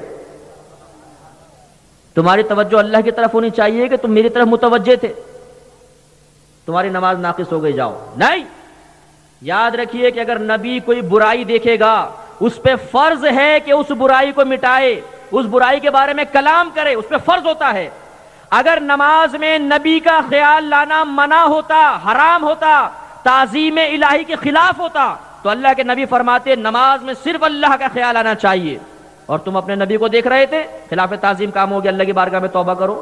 نہیں، بلکہ سرکار نے صحابہ کرام کے استفسار پر جواب عنایت فرمایا۔ اختصار سے بیان کر رہا ہوں، فرمایا میں نے اوپر دیکھا تو مجھے جنت دکھائی گئی۔ ذرا توجہ، یہ بتائیے کہ دنیا میں جتنے انسانوں نے نماز ادا کی، انبیاء علیہ السلام کو ہٹا کر نبی کو لے لیجیے، ہمارے نبی کو، باقی تمام انسان، سب سے کامل نماز کس کی ہوگی؟ ہمارے نبی کی۔ کامل نماز کون سی ہوتی ہے؟ جس میں مکمل توجہ اللہ کی جانب ہو، جس میں مکمل توجہ اللہ کی جانب ہو۔ اور یہاں نبی کیا فرما رہے ہیں؟ مجھے جنت دکھائی گئی، تو اس کا مطلب ہے کہ آپ جنت کی طرف متوجہ ہو گئے، تو معاذ اللہ کی نماز ناقص ہو گئی؟ نہیں، اس لیے کہ دیکھنے والا اگرچہ نبی ہے، دکھانے والا خدا ہے۔ جب خود اللہ دکھا رہا ہے تو یہ نماز ناقص نہیں، یہ اپنی کاملیت کے عروج پر ہے۔ نبی فرماتے میں نے دیکھا جنت نظر آئی، اس میں گچھا نظر آیا، تو میں نے چاہا کہ تمہارے لیے توڑ کر لے آؤں، تو میں نے ہاتھ بڑھایا، پھر اس خیال سے نیچے کر لیا کہ اگر وہ گچھا زمین پر آ گیا تم قیامت تک اسے کھاتے رہو گے، وہ کبھی ختم نہیں ہوگا، کیونکہ جنت کی نعمت میں فنا نہیں۔ وہاں ہم ایک پھل کھائیں گے پھر پورا ہو جائے گا، پھر کھائیں گے پھر پورا ہو جائے گا، پھر کھائیں گے پھر پورا ہو جائے گا، چھوڑیں گے تو شاخ میں جا کے لگ جائے گا۔ ایسی پرندے اڑ رہے ہوں گے تو ایک جنتی کہے گا کاش یہ پرندہ بھن کے میرے سامنے آ جائے، فوراً بھن کر، اور نبی فرماتے ہیں بغیر آگ پہ پکا ہوا آ کے گر جائے گا، اسٹیم روسٹ۔ وہ جنتی اس کو کھائے گا، تناول فرمائے گا، نبی کریم فرماتے ہیں جب وہ کھا چکے گا دوبارہ وہ پرندہ زندہ ہوگا، اس پہ پر آئیں گے پھر اڑنا شروع کر دے گا۔ تو اس لیے نبی کریم فرماتے ہیں میں نہیں لے کر آیا کہ یہ غیبی معاملہ ہے، اور ایمان بالغیب ہی معتبر ہوتا ہے۔ غیب منکشف ہو جائے تو پھر ایمان معتبر نہیں، تو اس کو دیکھ کے تو سارے کافر ایمان لے آتے اور پھر ان کا ایمان معتبر نہ ہوتا، اس لیے نہیں لایا۔ اب ذرا توجہ فرمائیں، ابھی میں نے آپ کو جنت کی اونچائی بتائی، کتنی دور ہے؟ 500 برس پہلا آسمان، پھر 500 برس دوسرا، پھر 500 برس تیسرا، پھر 500 برس چوتھا، پھر 500 برس پانچواں، پھر 500 برس چھٹا، پھر 500 برس ساتواں، پھر 500 برس کے فاصلے پر جنت، اور میرے اور آپ کے قدرت والے نبی جنہیں اللہ نے قدرت اور وسعت عطا فرمائی زمین سے ہاتھ بڑھا رہے ہیں جنت تک۔ اچھا پھر یہ نہیں فرمایا کہ اونچی بہت تھی، کافی دیر کوشش کرتا رہا، آخر ہاتھ نیچے کر لیا۔ معاذ اللہ اگر پہنچتا نہیں نا تو یہ اونچا کرنا ہی غلط ہوتا۔ جسے میں آپ سے کہوں کہ دیکھو ابھی میں اس تار کو پکڑ کے بتاتا ہوں، اب میں یہ کوشش شروع کر دوں تو آپ کہیں گے مفتی صاحب سرک گئے، بیٹھے بیٹھے کچھ ہو گیا ان کے اوپر، اتنا اونچا تار ہے اس کو کیسے پکڑیں گے بھائی؟ تو جس تک رسائی ممکن نہ ہو اس تک رسائی کی کوشش بھی بے وقوفی ہے۔ نبی کریم صلی اللہ علیہ وسلم نے فرمایا میں نے ہاتھ بڑھایا گچھے تک پہنچ جائے، صحابہ کرام نے درمیان میں نہیں ٹوکا یا رسول اللہ پہنچتا کیسے؟ نہیں، خوش عقیدہ مسلمان تھے، اور نبی کریم نے فرمایا میں نے ہاتھ بڑھایا، پھر یہ سوچ کر نیچے کر لیا کہ لے آؤں گا قیامت تک کھاتے رہو گے۔ یہاں ایک پوائنٹ اور بہت اچھی بات کہ بھائی ساتھ میں بیٹھے ہوں، بغیر پوچھے میں ان کی جیب میں ہاتھ ڈالوں اور کچھ نکالنے کی کوشش کروں تو یہ شاباش دیں گے نا، شاباش مفتی صاحب بہت اچھا کام کر رہے ہو، کیا کریں گے بھائی؟ ہاتھ پکڑ لیں گے نا، جیب کترے، خائن، چور، ڈاکو، جو لقب ان کے ذہن میں ہوگا سب مجھے عنایت فرما دیں گے۔ تو یہ کیوں غصے ہوں گے، کیوں مجھے چور اور خائن کہہ رہے ہیں؟ اس لیے کہ مال غیر کا ہے، اور میں نے غیر کے مال میں بلا اجازت تصرف کی کوشش کی ہے، اور کسی غیر کے مال میں بلا اجازت تصرف یہ چوری ہوتی ہے، ڈاکہ ہوتا ہے، یہ خیانت ہوتی ہے۔ اگر جنت اللہ کے نبی کی نہ ہوتی تو نبی کریم کا ہاتھ بڑھانا ہی گناہ ہوتا، اور نبی سے گناہ کا صدور نہیں ہو سکتا، معاذ اللہ، وہ صغیرہ کبیرہ گناہ سے پاک و صاف ہے۔ معلوم یہ ہوا کہ جنت اللہ کے نبی کی ہے، اور جس کو چاہیں جب چاہیں جنت کی نعمت لا کر زمین پہ عطا فرما دیں۔ وَلَلْآخِرَةُ خَيْرٌ لَكَ مِنَ الْأُولَىٰ، اے نبی ہر آنے والے گھڑی آپ کے لیے پچھلے گھڑی سے افضل ہے۔ آج سے 1500 سال پہلے جو نبی ہاتھ بڑھا کے جنت تک ہاتھ پہنچانے پر قادر ہے، آج اس کی قدرت کی وسعت کا عالم کیا ہوگا؟ تو اس کے بارے میں اگر مسلمان ان احادیث کے پیش نظر یہ عقیدہ رکھیں کہ جنت اتنی دور، میرے نبی آج سے 1500 سال پہلے اس میں ہاتھ پہنچانے پہ قادر، تو مدینہ تو بڑا قریب ہے۔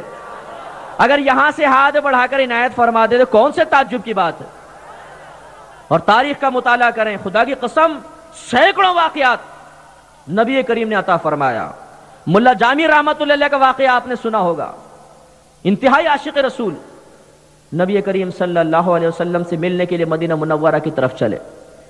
جب مدینہ منورہ کی سرحد پر پہنچے، مدینہ منورہ کے والی کے خواب میں سرکار تشریف لائے، فرمایا ایک شخص آ رہا ہے، اسے مدینے میں داخل مت ہونے دینا۔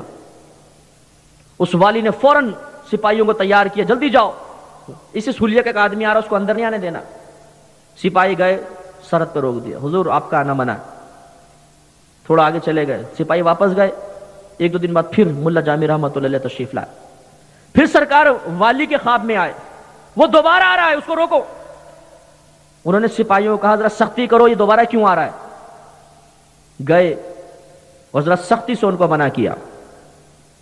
تیسری مرتبہ پھر جب آئے، سرکار پھر خواب میں تشریف لائے اور اس والی سے کہا کہ اسے پیار و محبت سے منع کرنا، وہ میرا مبغوض نہیں، مجھے اس سے نفرت نہیں، بلکہ وہ میرا محبوب ہے، میں اس لیے منع کر رہا ہوں کہ اگر وہ آئے گا وہ میرا ایسا عاشق ہے کہ مجھے خود اس کے استقبال کے لیے قبر سے باہر آنا پڑے گا۔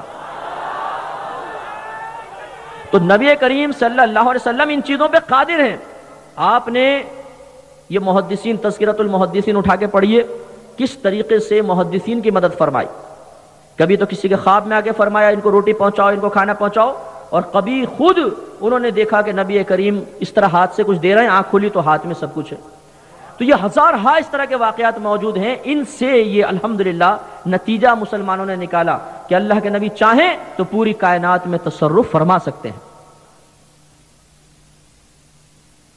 اب یہ سوال پیدا ہوتا ہے چلو ٹھیک ہے مان لیا تصرف فرما سکتے ہیں، چلو مان لیا دیکھ بھی سکتے ہیں،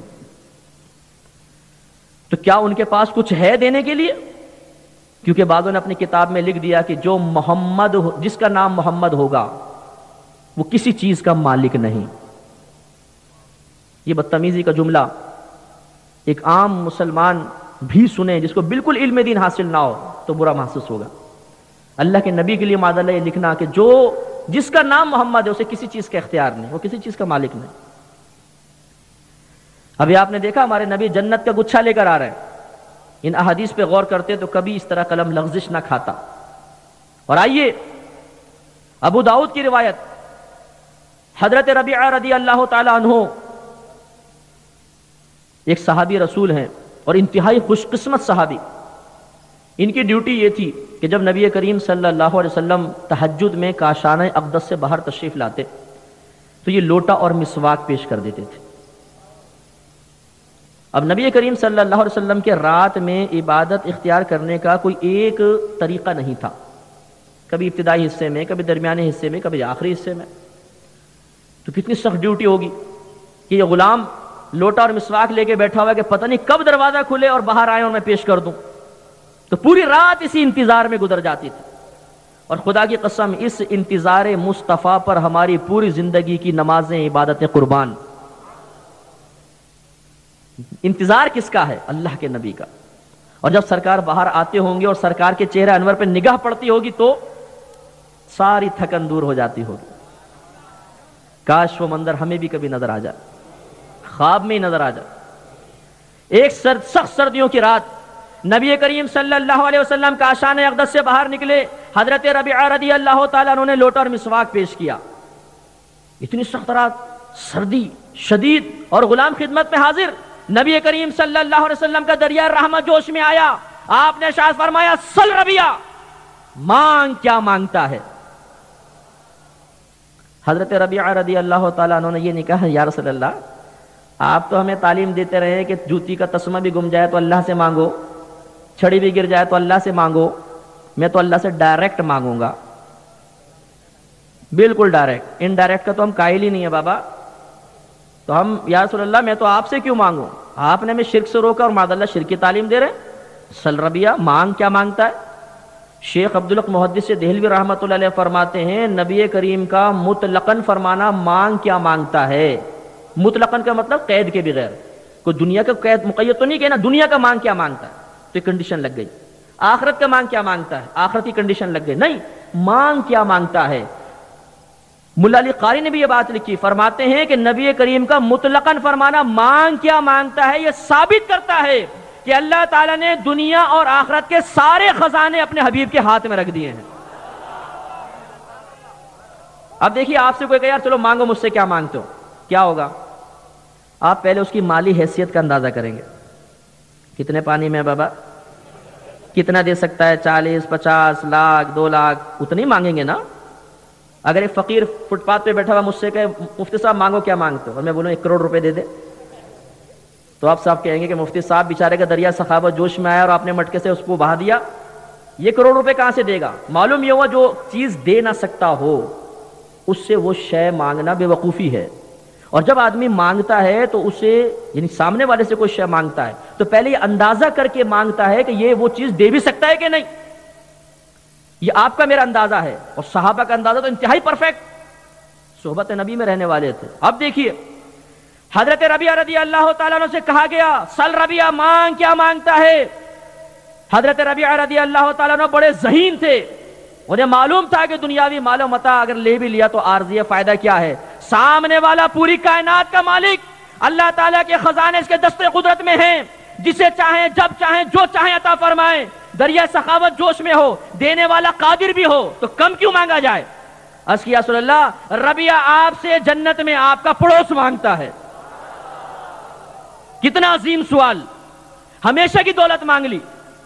جواب میں سرکار نے یہ نہیں فرمایا کہ ربیہ، کہنے کا مطلب تھا کہ مدینے کے اندر کچھ مانگ لو، آج کل حکومت ہاتھ میں 240 گز 120 گز کے پلاٹ آرام سے دے دوں گا، تم آخرت مانگ رہے ہو، دنیا مانگ لو، منصب مانگ لو۔ نہیں، نبی کریم صلی اللہ علیہ وسلم کے الفاظ منقول ہیں، آپ نے فرمایا اور مانگ، کیا مانگتا ہے؟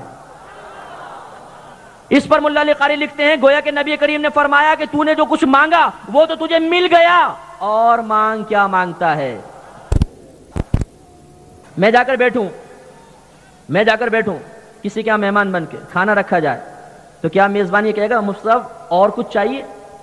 نہیں، ابھی تو کھانا ہی شروع نہیں ہوا، پہلے وہ کہے گا یہ کھائیے، جب میں کھانا شروع کروں گا پھر کہے گا اور کچھ چاہیے۔ اس کا مطلب ہے پہلے کھانا مجھ تک پہنچ گیا، پھر اور کچھ چاہیے کا جملہ صحیح ہوگا۔ تو نبی کریم نے فرمایا اصل ربیہ مانگ کیا مانگتا ہے؟ یا رسول اللہ جنت میں آپ کی رفاقت مانگتا ہوں۔ فرمایا اور مانگ، کیا مانگتا ہے؟ مطلب وہ تو تجھے مل گیا، مزید، اور مانے مزید اور مانگو۔ حضرت ربیہ رضی اللہ تعالیٰ عنہ نے عرض کیا رسول اللہ جب جنت میں آپ کا پڑوس مل گیا تو مجھے اور کیا چاہیے؟ تو جو نبی اپنے غلاموں کو جنت عطا فرمانے پر قادر، اس نبی کے بارے میں یہ گمان رکھنا، یہ خوش عقیدگی رکھنا کہ وہ دنیاوی نعمتیں ہمیں عطا فرما دے گا، اللہ کی بارگاہ سے لے کر ہمیں عطا فرمائے گا، اس میں کون سے تعجب کی بات، اس میں کون سے شرک کی بات؟ یہ تو خود اللہ کے نبی نے عطا فرمایا۔ صحابہ کرام کا عقیدہ دیکھیے، ایک غزوے میں جا رہے ہیں، عمر فاروق رضی اللہ تعالیٰ عنہ بارگاہ رسالت میں حاضر ہو کے عرض کرتے ہیں یا رسول اللہ پانی ختم۔ صحابہ کرام انتہائی پریشانی کے عالم میں ہیں، قریب ہے کہ وساوس ان کو گھیر لے۔ نبی کریم نے فرمایا کہ برتن میں تھوڑا سا پانی لے کر آؤ۔ برتن میں پانی لایا گیا، نبی کریم صلی اللہ علیہ وسلم نے اپنا دست انور اس پانی کے اندر رکھ دیا۔ صحابہ کہتے ہیں کہ ہم نے دیکھا کہ 5 انگلیوں سے پانی کے چشمے جاری ہو گئے، اور صحابہ کرام نے سیر ہو کر پیا، جانوروں کو پلایا، جس پہ غسل واجب تھا انہوں نے غسل کیا، وضو کیا، اور پھر بھی وہ پانی جاری رہا۔ پھر جب صحابہ کرام نے عرض کیا رسول اللہ بس کافی ہے، ہاتھ نکالا، جتنا پانی پہلے موجود تھا اب بھی برتن میں اتنا ہی موجود تھا۔ یہاں توجہ طلب بات یہ ہے کہ ریکویسٹ کرنے والے عمر فاروق رضی اللہ تعالی عنہ ہیں، جو انتہائی توحید پرست ہیں، بہت شدت پسند تھے آپ اس معاملے میں، اللہ تعالیٰ کی عظمت کے معاملے میں ذرہ برابر کمپرومائز کے لیے تیار نہیں ہوتے تھے۔ وہ صحابی اس یقین کے باوجود کہ اللہ تعالیٰ میری فریاد سنے گا، سننے پہ قادر ہے، ہم براہ راست اللہ سے کہہ سکتے ہیں، لیکن ڈائریکٹ نہیں کہا، رسول کی بارگاہ میں، اور جواب میں رسول نے یہ نہیں کہا عمر اعرابی میرے پاس آئے تو سمجھ میں آتا ہے، چلو دیہاتی ہیں بیچاروں کو آداب نہیں پتا، تم تو صحبت یافتہ ہو، تم ڈائریکٹ کیوں نہیں مانگتے ہو اللہ سے؟ پانی کون دے گا؟ اللہ۔ کھانا کون دیتا ہے؟ اللہ۔ اولاد کون دیتا ہے؟ اللہ۔ تو میرے پاس کیا لینے آئے ہو؟ نہیں، نبی کریم صلی اللہ علیہ وسلم نے پانی منگوا کر ثابت کر دیا کہ ہاں دیتا اللہ ہی ہے، لیکن اپنے حبیب کے ذریعہ عطا فرماتا ہے، اپنے محبوبوں کے ذریعہ عطا فرماتا ہے، دنیا میں کوئی نہ کوئی سبب بناتا ہے، لہذا اس میں شرعاً کوئی حرج نہیں۔ صحابہ نے آ کے فریاد کی اور نبی نے عطا فرمایا۔ آپ نے روایت سنی ہوگی، سیاہ ستہ کی روایت ہے، ابو ہریرہ رضی اللہ تعالیٰ عنہ سرکار کی بارگاہ میں حاضر ہوئے، اصحاب صفہ میں سے تھے۔ یا رسول اللہ جو کچھ سنتا ہوں یاد نہیں رہتا، ذہن سے نکل جاتا، آپ کرم فرمائیے۔ فرمایا چادر لے کر آؤ، چادر بچھائی، جو اللہ نے چاہا آپ نے پڑھا، پڑھنے کے بعد فرمایا ابو ہریرہ سمیٹ لے۔ ابو ہریرہ رضی اللہ تعالیٰ عنہ نے اس چادر کو سمیٹ لیا، کہتے ہیں خدا کی قسم اس کے بعد جب کبھی اللہ کے نبی کا کوئی کلام سنا میرے ذہن سے ایک لفظ بھی نہیں نکلا۔ دیانتداری سے بتائیے، حافظہ عطا فرمانا کیا یہ ما تحت الاسباب آتا ہے؟ یہ بھی ایک نئی تقسیم کر دی گئی، ما فوق الاسباب ما تحت الاسباب۔ یہ چونکہ علمی بات ہو جائے گی اس لیے آپ کی خدمت میں عرض نہیں کر رہا ہوں۔ بعض چیزیں ایسی ہوتی ہیں جو ذریعوں سے آتی ہیں، جیسے ڈاکٹر گولی دے کے شفا دے دیتا ہے تو کہتے ہیں ڈاکٹر نے شفا نہیں دی، گولی کو اللہ نے وسیلہ بنا دیا، یہ ذریعے سے ہے۔ اور ایک ہے کہ آپ سامنے آ کر بیٹھیں کہ مفتی صاحب میں بیمار ہوں، میں دیکھوں اور آپ کو ٹھیک کر دوں، یہ بغیر سبب کے ہوا، تو وہ سبب کے تحت، یہ بغیر سبب کے۔ تو کہا جاتا ہے کہ وہ مدد مانگنا جائز ہے جو تحت الاسباب ہو، ما فوق الاسباب مانگنا یہ اصل میں شرک ہوگا۔ میں آپ سے دریافت کرتا ہوں کہ ایک چادر کو سمیٹ کر حافظے کی دولت عطا فرما دینا کیا یہ سبب میں ہے؟ کیا عادتاً ایسا ہی ہوتا ہے؟ نہیں، اللہ کے نبی کے ہاتھ میں سارے خزانے ہیں، جس کو چاہیں جیسے چاہیں عطا فرمائیں۔ حضرت علی رضی اللہ تعالیٰ عنہ، غزوہ خیبر کا موقع ہے، بار بار خیبر پہ حملے ہو رہے ہیں، کوئی فتح ہی نہیں ہو رہا قلعہ۔ سرکار نے فرمایا کل علم اس کو دوں گا جو خیبر کو فتح کر لے گا۔ توجہ چاہتا ہوں، صحیح حدیث ہے، کل علم اس کو دوں گا جو خیبر کو فتح کر لے گا۔ آج کل کا کوئی ٹوٹا پھوٹا مولوی ہوتا تو کہتا اللہ کے نبی کو کل کا کیا پتا، انہیں کیا معلوم کل کی بات، یہ تو غیبی امر ہے، کل کیا ہوگا، اللہ کے نبی کیسے کہہ رہے ہیں؟ نہیں، کسی نے آبجیکشن نہیں کیا، بلکہ صحابہ کرام فرماتے ہیں جب نبی کی زبان سے نکلا کہ کل میں جھنڈا اس کو دوں گا جس کے ہاتھ پہ اللہ فتح عطا فرمائے گا، تو ہم میں سے ہر ایک بے چین ہو گیا اور اس بات کا متمنی ہوا کہ کاش کل وہ جھنڈا ہمیں دے دیا جائے۔ اتنا یقین کامل کہ اللہ کے نبی کو مستقبل کا علم ہے۔ اب سب صبح ہوئی تو لائن سے کھڑے ہوئے ہیں، متمنی ہے۔ آپ نے دیکھا ہے جب کوئی بڑی شخصیت آتی ہے تو ہر ایک اپنا منہ آگے وہ کرتا ہے کہ چلو مجھ پہ نگاہ ہی پڑ جائے، چاہے جان نہ پہچان نظر پڑ جائے، اور نظر پڑ جاتی ہے کوئی مسکرا کے دیکھ لے تو بولتے ہیں ہاں مجھے مسکرا کے دیکھا تھا، اور کہ ہاتھ ملانے کا موقع مل جائے اور آپ کے یہاں جو بدعت فوٹو کی ایجاد ہو گئی وہ بھی اگر کام کر جائے تو بولیں گے دیکھا فوٹو بھی آ گئی، مفتی صاحب سے ہاتھ ملا رہا تھا، فلاں سے ہاتھ ملا رہا تھا۔ اب صحابہ اچک رہے، جان بوجھ کے اپنا چہرہ دکھا رہے کہ کاش نبی کریم منتخب فرما لے۔ سرکار نے سب پہ نگاہ دوڑائی، فرمایا کہ علی کہاں ہے؟ حضرت علی رضی اللہ تعالیٰ عنہ کو ان دنوں میں آشوب چشم کی بیماری تھی، تو آپ وہاں تشریف ہی نہیں لائے تھے، کیسی پانی بہے گا میں آؤں گا وہاں پر نہیں آئے۔ سرکار نے فرمایا علی کہاں ہے؟ کسی نے کہا یا رسول اللہ صلی اللہ علیہ وسلم ان کی آنکھوں میں بیماری ہے۔ فرمایا اس کو بلاؤ۔ قریب بلایا، اپنا لعاب دہان اقدس نکالا، ان کی آنکھوں پہ لگا دیا، آنکھیں بالکل منور ہو گئی، اور اس کے بعد پھر کبھی دکھنی نہیں آئی۔ دیکھیے اللہ کے نبی نے کیا کیا عطا فرمایا، کسی کو شفا دے رہے ہیں، کسی کو پانی پلا رہے ہیں، کسی کو کھانا کھلا رہے ہیں، ان میں اضافہ فرما رہے ہیں۔ خدا کی قسم ان روایات پر آپ غور کریں، جس نبی نے ہزاروں صحابہ کرام کو ایٹ اے ٹائم کھانا کھلایا، جیسے جیسے زمانہ گزرتا جائے گا فضائل و کمالات میں اضافہ ہوگا، ویسے ویسے اس کے دسترخوان کی وسعت کا عالم کیا ہوگا۔ تو عقیدہ ہمارا یہی ہے، دیتا اللہ ہے، اللہ کے دیے بغیر باقی انبیاء علیہ السلام ایک طرف، ہمارے نبی بھی ایک تنکا بھی نہیں دے سکتے اللہ کے دیے بغیر۔ الحمدللہ اللہ تعالیٰ عطا فرماتا ہے، اور اللہ کے نبی، اللہ کے محبوب اس کو آگے منتقل کرتے ہیں۔ یہ مسلمانوں کا عقیدہ ہے۔ تو ہمارے نبی عطا فرماتے رہے، صحابہ کرام نے بارگاہ رسالت میں فریاد کی ہے اور سرکار نے امداد فرمائی، لہذا یہ مسلمان کا عقیدہ، یہاں سے اگر ہم پکاریں گے اللہ کے نبی سنیں گے، اور سننے کے بعد ہمیں عطا بھی فرما سکتے ہیں۔ اب یہ سوال، اچھا کیا اللہ کے نبی اتنی دور سے سن لیں گے؟ اور اگر دور سے سن لیں گے تو شرک ہو جائے گا، اس لیے کہ اللہ بھی دور کی آواز سنتا ہے، نبی بھی دور کی آواز سنتا ہے، تو شرکت ہو جائے گی۔ ایک جواب تو یہ کہ کیا اللہ کے نبی دور کی آواز سنتے ہیں؟ جی ہاں، بالکل سنتے ہیں۔ آج ٹیلی فون کی ایجاد نے ایک عام شخص کو لاکھوں میل دور کی آواز سنا دی، تو کیا ہمارا اللہ تعالیٰ اتنا کمزور ہے کہ ہماری آواز وہاں تک نہیں پہنچا سکتا؟ میں ہمیشہ یہ کہتا ہوں، میں یہ نہیں کہتا ہوں کہ میرے نبی سنتے ہیں، میں ہمیشہ یہ کہتا ہوں کہ میرے نبی کو میرا اللہ سنواتا ہے۔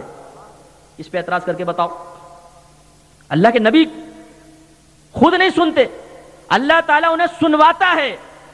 اللہ کی قدرت و عظمت پر کیا اعتراض؟ بخاری اٹھا کے پڑھیے، نبی کریم صلی اللہ علیہ وسلم مسجد نبوی میں تشریف فرما ہے، صحابہ کرام اطراف میں بیٹھے ہوئے ہیں، زوردار دھماکے کی آواز آئی، سرکار نے فرمایا صحابہ جانتے ہو یہ کیسی آواز ہے؟ عرض کی کہ اللہ اور اس کے رسول بہتر جانتے ہیں۔ فرمایا یہ ایک چٹان کی آواز ہے، پتھر نہیں، چٹان کی آواز ہے، بڑی پہاڑی چٹان کی آواز ہے، یہ آج سے 70 سال پہلے جہنم میں گرائی گئی تھی، آج اس کی تہ میں پہنچی ہے، تو تم 70 سال، ہم میں کتنے بزرگ بیٹھے ہوں گے 70 سال، ان سے ذرا زندگی کے حالات معلوم کرو، وہ آپ کو بتائیں گے کیا کیا ہوا 70 سال میں، اتنا طویل عرصہ، کتنی گہرائی ہوگی۔ اور اللہ کے نبی زمین پر بیٹھ کر نہ صرف خود سن رہے ہیں بلکہ صحبت نبی کی برکت سے صحابہ کرام بھی اس کو سن رہے ہیں۔ اور جو اللہ کا نبی آج سے 1500 سال پہلے زمین پہ بیٹھ کر 70 سال کی گہرائی کی آوازیں سن رہا ہے، آج اس کی سماعت کی وسعت کا عالم کیا ہوگا. اور وہ تو نبی ہیں. ہمارے نبی جب قبرستان میں جاتے تھے تو کیا کہتے تھے؟ السلام علیکم یا اہل القبور. قبر والے کو یا کے ساتھ ندا دینا خود نبی سے ثابت. اور پھر یا اہل القبر نہیں فرمایا اے قبر والے تجھ پر سلام، نہیں، یا اہل القبور جمع کا صیغہ. تمام قبر والوں تمہیں سلام. منو مٹی کے نیچے دبا ہوا مردہ اسے اللہ کے نبی سلام فرما رہے ہیں. اگر نہ سنے تو سلام کرنا بے وقوفی. میں سمجھاتا ہوں، آپ کے ابا جان سو رہے ہوں اور آپ جا کر کہیں ابا جان السلام علیکم، تو امی کیا کہے گی کہ میرا بیٹا تو گیا، کروا دیا خاندان والوں نے اس پر کچھ، یہ تو گیا میرے ہاتھ سے. ابا کو سلام کر رہا، ابا سویا ہوا ہے. تو معلوم یہ ہوا کہ جو سنتا نہ ہو اس کو سلام کرنا بے وقوفی ہوتا ہے. یہ تو بخاری کی روایت ہے، سرکار نے فرمایا جب تم قبرستان جا کے مردوں کو سلام کرتے ہو وہ اس کا جواب دیتے ہیں لیکن تم اس کا شعور نہیں رکھتے. تو سنتے ہیں. ایک عام مردہ منو مٹی کے نیچے سن سکتا ہے، جب تک روح جسم میں تھی نہیں سن سکتا تھا. آپ کسی زمین کھود کے اندر چھپ جائیے زندگی کی حالت میں، آپ کو باہر سے پکارے آواز ہی نہیں آئے گی. لیکن جب آپ کی روح جسم کی قید سے آزاد ہوگی تو آپ جیسا اور مجھ جیسا عام آدمی بھی باہر کی آوازیں سن لے گا. تو اللہ کے نبی کی سماعت کا عالم کیا ہوگا. اس لیے ہمارا یہ عقیدہ ہے کہ اگر ہم یہاں سے بھی پکاریں گے تو اللہ کے نبی سنیں گے. دوسری بات، یہ شرک ہو گیا. اللہ بھی اتنی دور کی آواز سن سکتا ہے، دور و نزدیک کی آواز تو اللہ سن سکتا ہے، آپ نبی کے لیے بھی مانے تو شرک. میں سمجھانے کے لیے عرض کرتا ہوں کہ اللہ تعالیٰ تو دور کی آواز سنتا ہی نہیں. کیوں؟ آپ کہیں گے مفتی صاحب نے کیا کر دیا، وہ عقیدہ خراب کر رہے ہیں. تو نہیں، اس لیے کہ میں آپ سے پوچھتا ہوں، دل پر ہاتھ رکھ کر ذرا بتائیے کہ اللہ تعالیٰ کسی شے سے دور ہے؟ وَإِذَا سَأَلَكَ عِبَادِ عَنِّي، اے حبیب جب یہ میرے بندے میرے بارے میں آپ سے سوال کریں فَإِنِّي قریب، تو آپ فرما دیجئے میں تم سے بہت قریب ہوں. یہ تو قرآن کہہ رہا ہے، اللہ تعالیٰ کسی سے دور نہیں. ہاں، جو ایسے رب کو مانے جو واقعی اس سے دور ہے تو الگ بات ہے. ہم تو ایسے رب کو مانتے ہیں کہ وہ شاہرک سے بھی زیادہ قریب ہے. قریب سے سننا یہ اللہ تبارک و تعالی کا فعل ہے، دور سے سننا نبی کے خاصہ ہو سکتا ہے، اللہ کا نہیں. اللہ تعالیٰ قریب کی آوازیں سنتا ہے اور اس کی عطا سے حبیب دور دور کی آوازیں سن لیتے ہیں. اب شاید آپ کے ذہن میں سوال پیدا ہوگا کہ ہمارے نبی تو عربی تھے، کوئی انگلش میں فریاد کر رہا ہے، کوئی بلوچی میں بول رہا ہے، کوئی سندھی میں، کوئی جاپانیز میں، کوئی چائنیز زبان میں، تو کیا اللہ کے نبی سب کچھ سن لیں گے، سب سمجھ لیں گے؟ یاد رکھیے گا، اس کو میں عقلی دلیل سے آپ کو سمجھاؤں گا کہ آدم علیہ السلام کو اللہ تبارک و تعالی نے تمام اشیاء کے نام سکھائے. ساتھ ساتھ مفسرین فرماتے ہیں کہ اللہ تعالیٰ نے آدم علیہ السلام کو 7 لاکھ زبانیں سکھائی تھیں اور آپ اپنی اولاد سے ان مختلف زبانوں میں کلام فرماتے تھے. کسی اولاد سے کسی زبان میں، کسی اولاد سے کسی زبان میں. پھر آپ کی اولاد دنیا میں تقسیم ہوئی تو جس اولاد نے جو زبان اختیار کی تھی پھر وہ اس زمانے میں عام ہو گئی، تو اس طرح مختلف زبانیں مارز وجود میں آئیں. اسی لیے یاد رکھیں کہ جتنی بھی لغتیں کائنات میں ہیں سب توقیفی ہیں. توقیفی کا مطلب اللہ کی طرف سے عطا کردہ ہے، خود ہم نے ان کو نہیں بنایا. کوئی زبان خود نہیں بنی، اس کی اصل، اس کی اساس، اس کی بنیاد اللہ کی عطا کردہ ہے. ہاں، یہ الگ بات ہے کہ جب اللہ نے عطا کی بعد میں تغیر پیدا ہوا، دوسری زبانیں زبان میں شامل ہو گئی، ہماری زبان دوسری زبان میں چلی گئی، یہ الگ بات ہے. لیکن ہر زبان اللہ نے آدم علیہ السلام کو سکھائی. آپ نے اولاد سے مختلف زبانوں میں کلام کیا اور وہ کلام عام ہوتا چلا گیا. یہ بات جب سمجھ گئے تو یاد رکھیے ہمارے نبی بالاتفاق تمام انبیاء علیہم السلام سے افضل اور اعلیٰ ہے. اور ہمارے نبی کریم صلی اللہ علیہ وسلم کے افضل اور اعلیٰ ہونے کی سب سے بڑی دلیل یہ ہے کہ آپ کا علم تمام نبیوں سے زیادہ ہے. ورنہ بظاہر اگر آپ دیکھیں تو نوح علیہ السلام نے 950 برس تبلیغ فرمائی. 950 برس، تو 950 برس عبادت بھی کی ہوگی. تو بظاہر تو ایسا لگتا ہے کہ نبی کریم کی 63 سالہ زندگی کی عبادت اور نوح علیہ السلام کی 950 برس کی عبادت بظاہر زیادہ ہے. ہمارے نبی کو جو فضیلت و کمال حاصل ہے وہ علم کے اعتبار سے، کیونکہ علم بزرگی بناتا ہے، عبادت نہیں، علم. آدم علیہ السلام کے پاس علم تھا، قرآن ثابت کر رہا ہے. تو شیطان کی عبادت، فرشتوں کی عبادت ایک طرف، سب کو حکم دیا سجدہ ریز ہو جاؤ. آدم تم سے افضل ہے اس لیے کہ اس کے پاس علم ہے. جب نبی کریم سفر معراج کے لیے تشریف لے گئے، بیت المقدس پہ پہنچے، تمام انبیاء علیہ السلام موجود، سرکار نے امامت فرمائی. اور یہ اصول ہوتا ہے کہ جس مقام پہ کوئی امام جمع نہ ہو، امام مقرر نہ ہو، اور لوگ جمع ہو جائیں، امامت کا حق اسے حاصل ہوگا جس کا علم سب سے زیادہ ہوگا۔ سرکار نے امامت فرمائی، آپ کا علم سب سے زیادہ۔ تو اس دلیل سے ثابت ہوا جب آدم علیہ السلام کو 7 لاکھ زبانیں آتی ہیں تو بعطائے الہی ہمارے نبی تمام زبانیں سمجھنے پر قادر ہیں اللہ کی عطا سے۔ اور میں کبھی کبھی سمجھانے کے لیے مزید عرض کرتا ہوں جو اور آپ کو سمجھائے گا۔ مجھے یہ بتائیے کہ شیطان ہمارے دل میں وسوسہ کس زبان میں ڈالے گا؟ بھئی آپ کے یہاں اگر اردو بولی جاتی ہے اور شیطان انگلش میں وسوسہ ڈالنا شروع کر دے اور انگلش آتی نہ ہو تو آپ کہیں گے باپ رے کہاں سے آوازیں آ رہی ہیں بھائی؟ آپ کہیں گے آصف کا سایہ آ گیا۔ اور جاپانی میں ٹی ٹاؤں ٹی کرنے لگ جائے تو آپ کہیں گے میرے تو دماغ شارٹ ہو گیا، پتہ نہیں کہاں سے وسوسے آ رہے ہیں، کہاں سے آوازیں آ رہی ہیں۔ تو معلوم یہ ہوا کہ شیطان جس شخص کو وسوسہ ڈالتا ہے اسی کی زبان میں ڈالتا ہے۔ تو اس کا مطلب ہے کہ شیطان کو بڑی زبانیں آتی ہیں، ہر گلی کی زبان، ہر محلے کی زبان، ہر قوم کی زبان، ہر برادری کی زبان۔ اب میں آپ سے پوچھتا ہوں، اپنی قوت ایمانی کو سامنے رکھ کر جواب دیجئے، میرے نبی کا علم بڑا کہ شیطان کا؟ جو کہے شیطان کا بڑا تو چلو ٹھیک ہے، پھر تو وہ شیطان کو بڑا مانے گا، اور جو کہے اللہ کے نبی کا علم زیادہ، تو جب شیطان تمام زبانیں سمجھ سکتا ہے بعطائے الہی، یہ ناممکن نہیں، تو پھر ہمارے نبی تو بدرجہ اولیٰ جانیں گے۔ اچھا، اگر آپ کے ذہن میں خیال پیدا ہو کہ چلو فریاد کی تو سن لی، اگر کوئی گونگا ہو تو وہ تو بول ہی نہیں سکے گا، وہ بیچارہ کیا کرے؟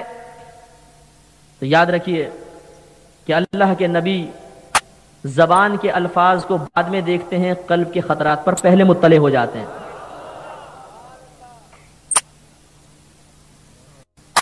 اس کو بھی ایک عقلی دلیل سے پہلے آپ کو سمجھاتا ہوں، پھر نقلی دلیل دیتا ہوں۔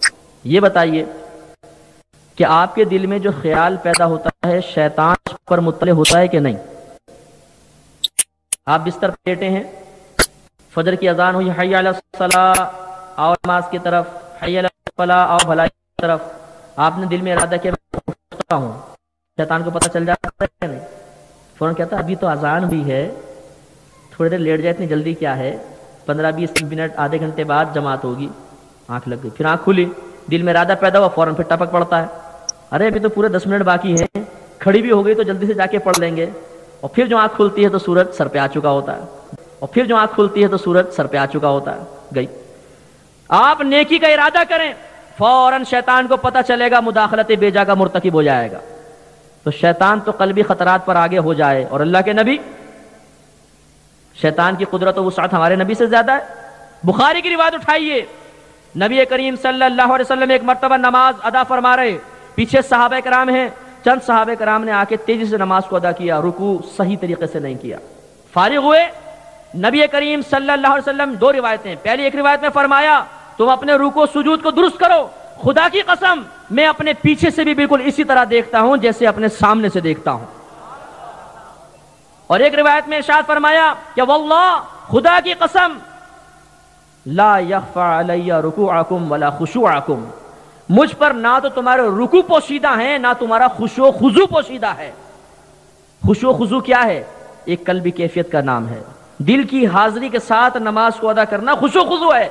اللہ کے نبی قسم کھا کے فرما رہے ہیں، خدا کی قسم نماز پڑھا رہا ہوتا ہوں، نہ تو رکوع تمہارے پوشیدہ ہوتے ہیں اور تمہارے دل کی کیفیات مجھ سے پوشیدہ ہیں۔ اللہ کے نبی سب جانتے ہیں بعطائے الہی۔ یہ عقیدہ سامنے رکھ کر ایک مسلمان یہاں سے پکارتا ہے یا رسول اللہ المدد، اور اس کا ایمان ہے کہ اللہ میری آواز وہاں تک پہنچائے گا، اور رحمت للعالمین ہیں، ضرور میرے لیے ہاتھ اٹھا کر دعا کریں گے تو میرا بیڑا پار ہو جائے گا۔ اب شاید آپ کہیں گے بھائی 1000 دفعہ پکارا ہے، ہماری تو فریاد پوری نہیں ہوتی، یا رسول اللہ کرم کیجئے، کچھ بھی نہیں ہوا، 1000 دفعہ مانگا کچھ بھی نہیں ہوا۔ اگر نبی فریاد پوری کرنے پر قادر ہوتے تو مدد کیوں نہیں کی بتاؤ؟ ایک شخص بہت زیادہ اللہ سے دعائیں مانگا کرتا تھا، اس کی دعائیں مقبول ہی نہیں ہو رہی تھی۔ ایک دوسرے شخص نے آ کر کہا کہ اگر اللہ تعالیٰ تیری دعائیں قبول کرنے پر قادر ہوتا، کچھ دینے پر قادر ہوتا تو دیتا نہیں؟ کیا جواب دے گا؟ ابے بھائی اللہ کی مصلحت ہوگی، کہے گا کہ نہیں کہے گا؟ اگر مانگنے پر مرضی کے مطابق کچھ نہ ملنا سامنے والے کے عاجز ہونے اور قادر نہ ہونے کی دلیل ہے تو اللہ کے بارے میں کیا کہیں گے؟ 1000 دفعہ مانگیے، اللہ تعالیٰ بظاہر عطا نہیں فرمائے گا، تو کیا معاذ اللہ تعالیٰ کمزور ہے؟ اللہ تعالیٰ نہیں سن رہا؟ اللہ تعالیٰ دینے پہ قادر نہیں؟ یہی میں اولیاء کرام کے بارے میں عرض کروں گا. بعض کہتے ہیں مزارات پہ کیا لینے جاتے ہو، سالوں سے جا رہے ہو، کیا ملا؟ اگر اس صاحب مزار کچھ دینے پہ قادر ہوتا تو کچھ دیتا نہیں؟ تو یہ سوال پھر اللہ پر بھی ہو سکتا ہے. جو جواب یہاں ہوگا وہ جواب یہاں ہوگا. اور ضمناً بات آگے تو عرض کروں، بعض کہتے ہیں کہ اگر یہ اولیاء کرام اتنے تصرف والے ہیں، ان کے مزارات پر جا کر دیکھو عورتیں مردوں کا اختلاط ہوتا ہے، بعض جگہ ڈھول ڈھمکا ہو رہا ہے، بعض جگہ چرسی موالی بیٹھے ہوئے ہیں، جیسے ہمارے پاکستان میں بعض مزارات پر ایسا بھی ہے، فاسق فاجر گھس جاتے ہیں. اگر یہ صاحب مزار اتنا تصرف پر قادر ہوتا، ان کو روکتا کیوں نہیں ہے؟ بتاؤ. ہم جواب میں کہتے ہیں چلو ٹھیک ہے، ایک لمحے کے لیے بات مان لی، یہ اللہ کے ولی تصرف پر قادر نہیں ہے، یہ بتاؤ اللہ بھی قادر ہے یا نہیں؟ ہے تو صحیح، تو وہ کیوں نہیں روک رہا؟ اب جواب دیں گے وہ مصلحت خدا بندی ہے، تو یہ مصلحت اولیاء ہے. اللہ تعالیٰ اذن عطا فرما دے، ایک اشارہ کرے پوری کائنات پلٹ جائے، یہ تو اللہ نے روکا ہوا ہے، کیونکہ بہت سو کا امتحان لینا مقصود ہے. اگر اللہ کے ولی ہر گستاخ کی گردن موڑ دیں تو دنیا میں گستاخ رہے گا کون؟ تو جہنم بھی تو کسی نہ کسی کے لیے تیار کی ہوئی ہے نا، اس میں بھی تو بہت سارے جائیں گے. تو اس لیے یاد رکھیے کہ اگر آپ فریاد کریں گے ضروری نہیں کہ آپ کی فریاد مقبول ہو جائے، اس لیے کہ اللہ اور اس کے رسول کی عادت کریمہ ہے کہ جب ہم کچھ مانگتے ہیں تو وہ ہماری بھلائی پر نگاہ فرماتے ہیں. اگر وہ شے ہماری بھلائی کی ہو اور قسمت میں موجود تو اللہ تعالیٰ عطا فرمائے گا، رسول بھی عطا فرمائیں گے. ہزاروں چیزیں ایسے ملتی ہیں، اللہ کے کرم میں ہمارا تو بڑا پیارا عقیدہ ہے اور بہت کچھ ملا. اور جب اس میں ہمارے لیے بھلائی نہیں ہوتی تو اس کے بجائے کچھ اور عطا کر دیا جاتا ہے. اور بعض اوقات ایسا ہوتا ہے کہ وہ دوسری چیز عطا نہیں کی جاتی بلکہ اس فریاد کو آخرت کے لیے جمع کر لیا جاتا ہے. اس لیے نبی کریم صلی اللہ علیہ وسلم فرماتے ہیں کہ ایک شخص میدان معاشر میں آئے گا تو پہاڑوں کے برابر نیکیاں دیکھے گا، تو وہ اللہ سے التجا کرے گا یا رب کریم میں نے تو یہ نیکیاں کی بھی نہیں ہیں، یہ کہاں سے آ گئیں؟ تو اللہ تعالیٰ فرمائے گا کہ یہ تیری وہ دعائیں ہیں جو میں نے کسی مصلحت کی وجہ سے دنیا میں قبول نہیں کی تھی، یہ اس کا بدلہ ہے. تو سرکار فرماتے ہیں اس وقت وہ بندہ تمنا کرے گا کہ کاش میری دنیا میں کوئی دعا قبول ہی نہ ہوئی ہوتی. آخرت کے نام بہت بڑے ہیں، تو اس لیے فریاد ضرور کریں. ضرور نبی کریم صلی اللہ علیہ وسلم کرم فرمائیں گے، اس لیے کہ وہ رحمت للعالمین ہیں. ہمارے نبی کی رحمت ماں کی رحمت سے بہت بڑھ کر ہے. اگر ایک بچہ بلک رہا ہو، ماں اس کی مدد پر قادر ہو، یہ ماں کی مامتا سے بعید ہے کہ وہ بچے کو دودھ نہ پلائے، وہ بچے کو غذا نہ دے، وہ بچے کو پیسہ نہ دے، تو وہ تو رحمت للعالمین ہے. ان کی بارگاہ میں تو اونٹ بھی آ کے فریاد کریں تو کرم فرما دیں، ان کی بارگاہ میں ہرنی آ کے فریاد کرے تو اس کے ساتھ چل پڑیں، ان کی بارگاہ میں خدام آ کر ہاتھ پکڑ کر کہیں کہ اے نبی ہمیں کچھ کام ہے ہمارے ساتھ چلیے، تو ان کے ساتھ چل پڑیں. وہ نبی کیوں ہماری بات ٹالیں گے؟ اور شاید آپ کے ذہن میں سوال پیدا ہو کہ بھائی آخر اس پہ اتنا زور کیوں؟ ضروری ہے کہ نبی سے ہی مانگا جائے، اللہ سے نہیں مانگ سکتے؟ اللہ سے مانگ لو. نبی سے ہی مانگنا کوئی فرض یا واجب ہے؟ ہم کہتے ہیں کہ فرض یا واجب تو نہیں، لیکن اللہ کو پسند ضرور ہے، اللہ کو محبوب ضرور ہے، اس لیے کہ اسی نے ہمیں یہ راستہ دکھایا ہے. وَلَوْ أَنَّهُمْ إِذْ ظَلَمُوا أَنفُسَهُمْ جَاءُوكَ. اے حبیب کریم صلی اللہ علیہ وسلم، اگر یہ لوگ اپنی جانوں پر ظلم کر بیٹھیں، گناہ کر بیٹھیں، تو کیا کریں؟ کیا آگے یہ فرمایا پھر ڈائریکٹ میری بارگاہ میں التجا کریں میں بخشش فرما دوں گا؟ نہیں، اللہ تعالیٰ ڈائریکٹ کا قائل نہیں ہے، خدا کی قسم وہ وسیلے کا قائل ہے. اللہ تعالیٰ کی عادت کریمہ ہے کہ خود کسی کا محتاج نہیں، اس کے باوجود ہر چیز کے لیے وسیلہ قائم کیا ہے. بارش برساتا ہے فرشتہ وسیلہ، غذا پہنچاتا ہے فرشتہ وسیلہ، موت دینا چاہتا ہے فرشتہ وسیلہ، بچے کی پیدائش چاہتا ہے ماں باپ کو وسیلہ بناتا ہے، آدمی کو قائم رکھنا چاہتا ہے غذا کو وسیلہ بنا دیا، ہدایت عطا فرمانا چاہی 1,00,000 کم و بیش 24,000 انبیاء علیہ السلام کو کائنات میں مبعوث فرمایا، اور کلام کرنا چاہتا ہے تو کتاب کی شکل میں متشکل فرما دیا. ہر چیز کے لیے وسیلہ قائم فرماتا ہے، حالانکہ محتاج نہیں ہے. اللہ تعالیٰ نے ہمیں گھر دکھایا، اللہ نے ہمیں در دکھایا، اللہ نے ہمیں راہ دکھائی. وَلَوْ أَنَّهُمْ إِذْ ظَلَمُوا، اے حبیب اگر یہ اپنی جان پر ظلم کر بیٹھیں، جاؤکا آپ کی بارگاہ میں حاضر ہو جائیں. فَاسْتَغْفِرُ اللَّهَ، پھر اللہ تبارک و تعالی سے استغفار کریں، تو کیا بخشش ہو جائے گی؟ نہیں. ایک لاسٹ سٹیپ ابھی باقی ہے، وہ کیا؟ نبی کی سفارش. وَاسْتَغْفَرَ لَهُمُ الرَّسُولُ، اور یہ رسول بھی ان کے لیے دعائے بخشش کرے تو اب کیسے غیر مقبول ہوگی؟ اللہ کی اجازت سے، اللہ کی مرضی سے، اللہ کے نبی کرم فرما رہے ہیں، اللہ کے نبی استغفار فرما رہے ہیں، تو پھر لا وجد اللہ توابا الرحیما، یہ ضرور اللہ تعالیٰ کو بخشنے والا مہربان پائیں گے، ضرور۔ لا وجد اللہ، لا کا ترجمہ ہے ضرور، شک مت کرنا، ضرور بخشنے والا مہربان پائیں گے۔ کیوں؟ میں آپ سے سوال کرتا ہوں، میں کٹھیرے میں کھڑا ہوں، آپ جج ہیں، میں آپ سے سوال کرتا ہوں، بتائیے میرا جرم کیا ہے؟ مجھے اللہ کہہ رہا ہے کہ بارگاہ رسالت میں حاضر ہو جاؤ، اور جج صاحب آپ یہ کہہ رہے ہیں کہ ڈائریکٹ اللہ سے مانگو، میں آپ کی مانوں کہ اللہ کی مانوں؟ جج صاحب کیا فیصلہ کریں گے؟ آپ ڈاؤن ہونا پڑے گا، اللہ کی ماننی پڑے گی نا، تو وسیلہ، وابتغوا الیہ الوسیلہ، اس کی بارگاہ میں وسیلہ تلاش کرو۔ جہاں فرمایا ایاک نعبد و ایاک نستعین، اے اللہ ہم خاص تیری ہی عبادت کرتے ہیں، خاص تجھی سے مدد مانگتے ہیں، شبہ پیدا ہوا، خاص اللہ سے مدد مانگتے ہیں، یہ مومنین کی صفات بیان ہو رہی ہیں، تو پھر اللہ کے نبی سے مدد، فرشتوں سے مدد، اولیاء سے مدد، صحابہ سے مدد، تو آگے فرمایا وَاسْتَعِینُوا بِالصَّبْرِ وَالصَّلَاةِ، صبر اور نماز سے مدد طلب کرو۔ جن حروف اصلیہ سے نستعین بنا، ان حروف اصلیہ سے وَاسْتَعِینُوا بنا۔ کمال دیکھیے اللہ تبارک و تعالیٰ کا، ایک ہی حروف اصلیہ سے ایک مقام پر اگر وسوسہ پیدا ہوا، دوسرے مقام پہ کاٹ فرما دی۔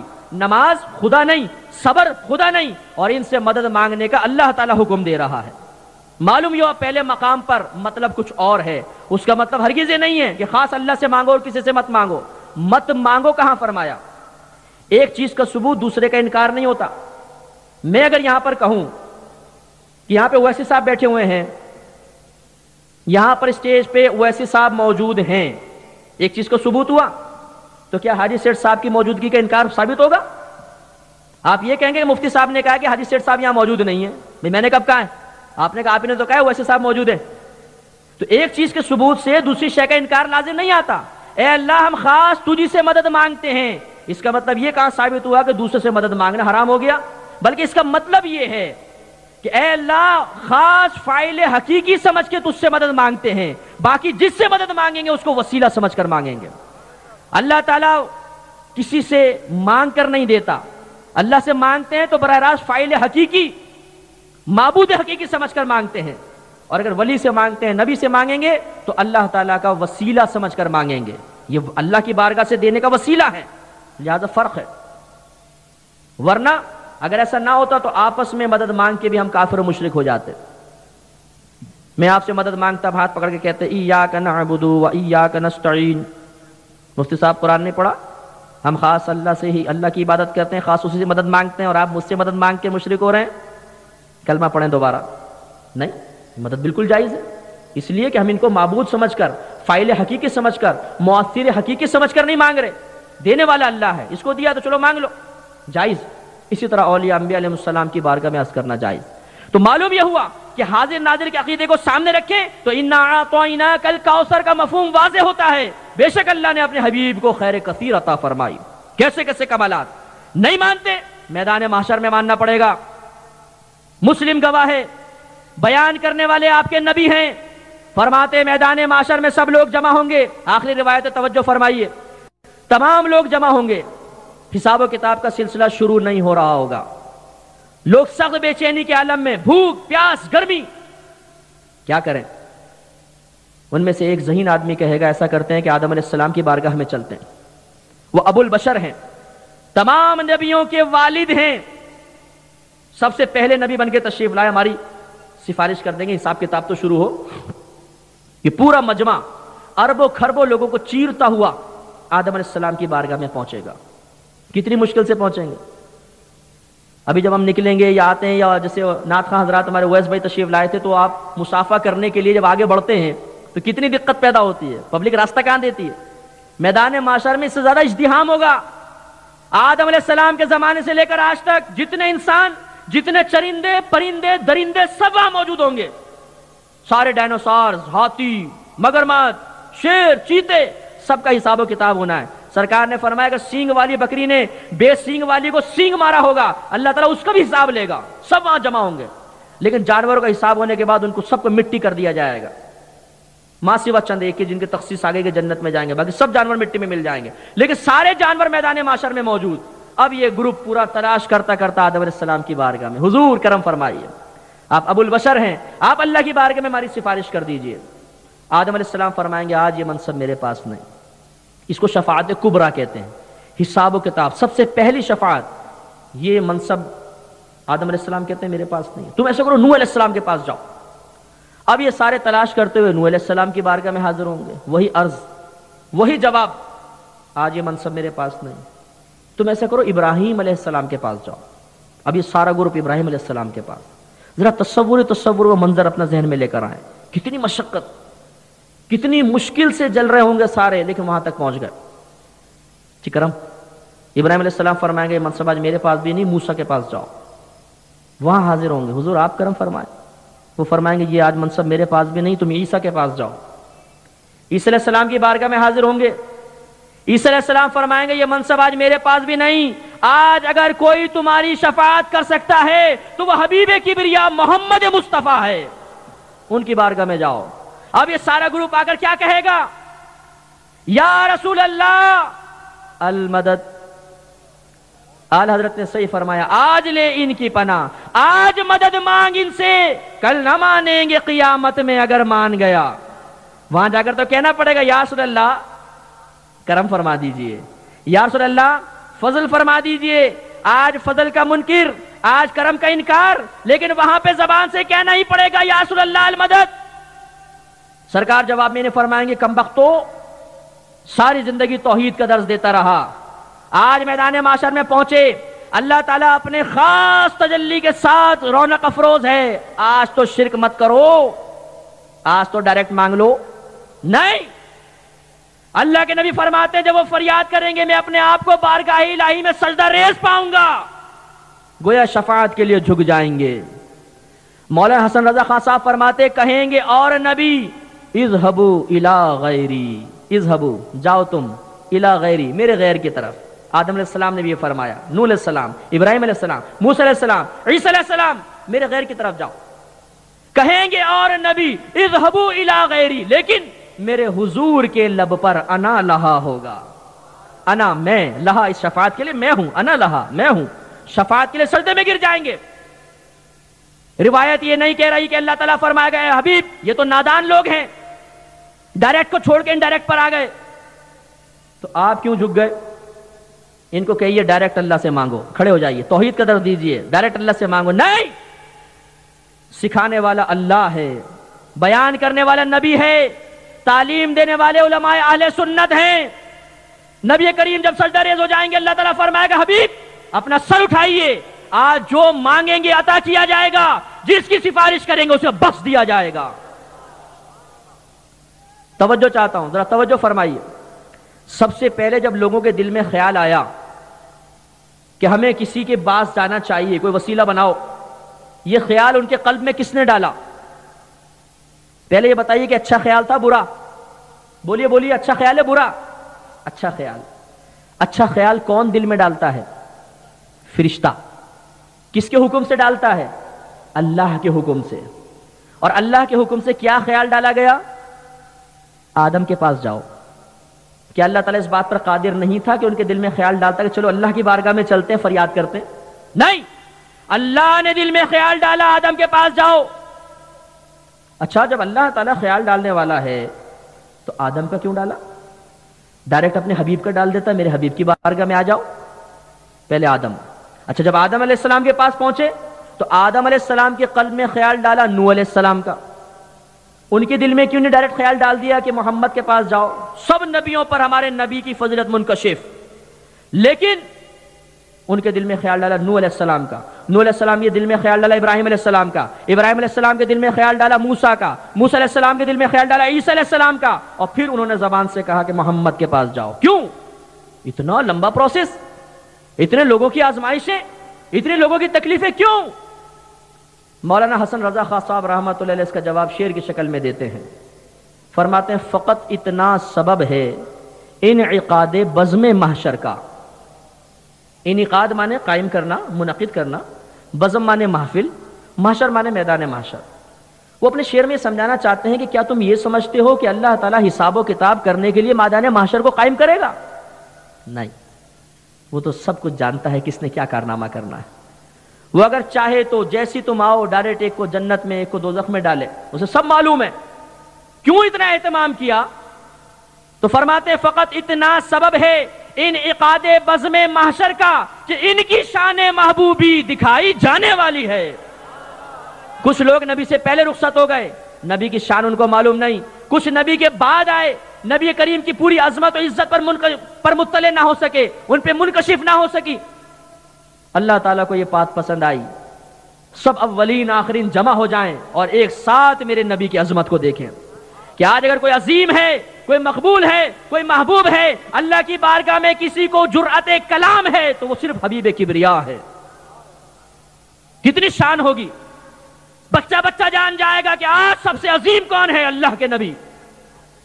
اور اس اللہ کے نبی پہ کوئی تنقید کرے، اس اللہ کے نبی کو معمولی سمجھے، اس اللہ کے نبی کو حقیر جانے، اس کی عقل پر افسوس ہے. دو عالم تھے، ایک حقیقتاً عالم، ایک حقیقتاً جاہل. ایک عاشق رسول تھا، ایک گستاخ رسول. مناظرہ ہو رہا تھا، کافی دن تک مناظرہ چلتا رہا، کسی کو فتح نہ ہوئی.